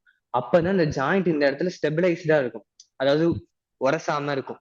கரெக்டா அந்த மசில் இருக்கிறப்ப இந்த கேப் மெயின்டைன் ஆகணும், இந்த கேப் மெயின்டைன் ஆகும் அப்படின்றது இருக்கும். அப்ப நம்ம மசில ஸ்ட்ரென்தன் பண்ணணும். கொஞ்சம் கொஞ்சமா இந்த ஸ்குவாடிங் பொசிஷன், ஸ்குவாட்ஸ் பண்றதா இருக்கட்டும், காலை வந்து உயர்த்தி நௌகாசனான்னு சொல்லுவாங்க, நௌகாசனாவில வைக்கிறதா இருக்கட்டும், இந்த மாதிரி சின்ன சின்ன ஸ்ட்ரென்தனிங் ஆசனா செய்ய ஆரம்பிக்கணும். நீங்க வந்து லூசனிங் ஆசனாஸ் எல்லாம் செய்யக்கூடாது. செய்யலாம், செஞ்சதுக்கு அப்புறம் ஸ்ட்ரென்தனிங் ஆசனாஸ் செய்யணும். ஸ்ட்ரென்த் பண்ணா மட்டும்தான் உங்களால கியூர் பண்ண முடியும். ஏன்னா எனக்குமே முட்டியில சவுண்ட் வர இருந்துச்சு. இந்த பழக்கம் அது வர ஆரம்பிச்சு. நான் முட்டியில இருக்கிற மசில்ஸ் ஸ்ட்ரென்த் பண்ணதுக்கு அப்புறம் எனக்கு அது கம்மியாக ஆரம்பிச்சிருச்சு. மசில்ஸை மட்டும் ஸ்ட்ரென்த் பண்ணா போதும். ஏன்னா வயதாக இது நார்மலான பிரச்சனை தான். ஆனா இதை வந்து சரி செய்ய முடியும். இதுவும் ஒரு ரிசர்ச் பண்ணிருக்காங்க. இது மாதிரி வயதானவங்களுக்கு இது நடக்குது. ஆனா வயதானவங்கலயே அத்லட்டா இருப்பாங்கல்ல, நல்லா உடல் பயிற்சி எல்லாம் செஞ்சு உடல்ல நல்லா கட்டுக்கோப்பா வச்சிருக்கிறவங்களுக்கு அந்த வலி இல்லை. ஈவன் அவங்களோட முட்டில இந்த டியர் ஆனாலுமே சரி அந்த பிரச்சனை அவங்களுக்கு அந்த வலி தெரியல. அவங்களால பழையபடி வேலையும் செய்ய முடியுது. வெறுமனே அந்த மசில் ஸ்ட்ரென்தன் ஆகாதனால. அதாவது மசில் ஸ்ட்ரென்தனிங் பாத்துக்கணும். அப்ப ஆசனாஸ் அது மாதிரி செய்யுங்கன்னு சொல்றீங்க. கண்டிப்பாங்கம்மா. ஆசனாவா செய்யுங்க. லூசனிங் செஞ்சதுக்கு அப்புறம் ஆசனாவா செய்யுங்க. ஓகேங்க, ரொம்ப நன்றிங்க. வாழ்க்கை நன்றிங்க, நன்றி. மசில் ஸ்ட்ரென்தனிங் எக்ஸசைஸ் கேட்டிருக்கீங்க. வாழ்க வளமுடன்.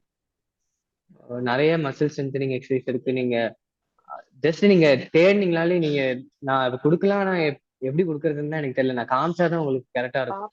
அதனால நீங்க சும்மா சர்ச் பண்ணிட்டு இல்லாட்டி எனக்கு பர்சனலா நீங்க எனக்கு நீங்க இந்த மாதிரி நான் செய்யலாமா வேணாமான்னு என்கிட்ட கேட்டீங்கன்னா கூட நான் சொல்லுவேன். நீங்க அதை தேட ஆரம்பிச்சீங்கன்னா உங்களுக்கு எது கம்ஃபர்டபுளா இருக்கோ அதை செய்ய ஆரம்பிச்சுக்கோங்க.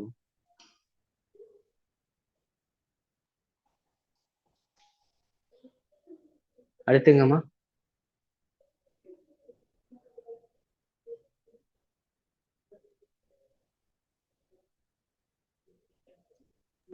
வாழ்க வளமுடன். ரோசரி அம்மா. நன்றி ஐயா. வாழ்க வளமுடன். நன்றிங்கம்மா, ரொம்ப நன்றி. மிகவும் சிறப்பு ஐயா. இவ்வளவு ஆழமாகவும் வாய்ஸ் பிரேக் ஆகுதுமா. ஆமா, கேக்குதுங்களா? இப்ப கிளியரா இருக்காமா? இப்ப பாருங்க. வணக்கமளித்த ஐயா அவர்களுக்கு நன்றிகளும் வாழ்க வளமுடன் என்ற வாழ்த்துக்களும். ஐயா அவர்கள் அருட்பேராற்றல் கருணையினால் உடல் நலம், நீளாயுள், நிறை செல்வம், உயர் புகழ், மெய்ஞானம் ஓங்கி வாழ்க வளமுடன், வாழ்க வளமுடன், வாழ்க வளமுடன். வாழ்க வளமுடன். நீங்க விரும்பினா லீவ் வைக்கீங்க ஐயா. வாழ்க வளமுடன். வாழ்க வளமுடன். உலக நல வாழ்த்து வேதாத்திரி கவி பாட இருக்கிற அன்பர்கள் ஹேண்ட் ரைஸ் பண்றாங்கம்மா.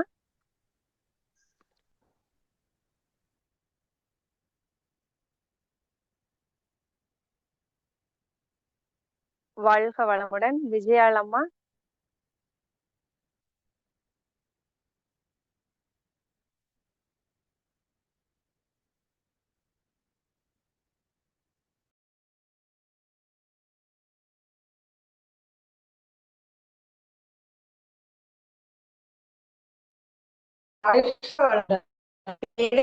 கவி போயில்லானலுலகம் ஒரு துறையில் சுமங்கி நேர்மையான நீதி முறை இள உலகுக்கு போராட்சி செய்த பண்பாடு சிந்தனையோர் வழிவாழ்வு சிறப்புணர்ந்த பெண் மதிப்பு தெய்வீதி வழிவாழ்தல் தேர் திருவிழா தவிர்த்தல் சிறுவர்கட்கே விளையாட்டு செயலைவு உணர்கல்வி தீகாத நிலைவிக்கம்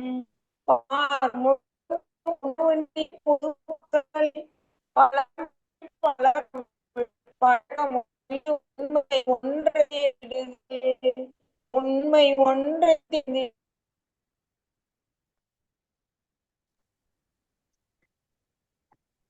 உலக நல வாழ்த்து.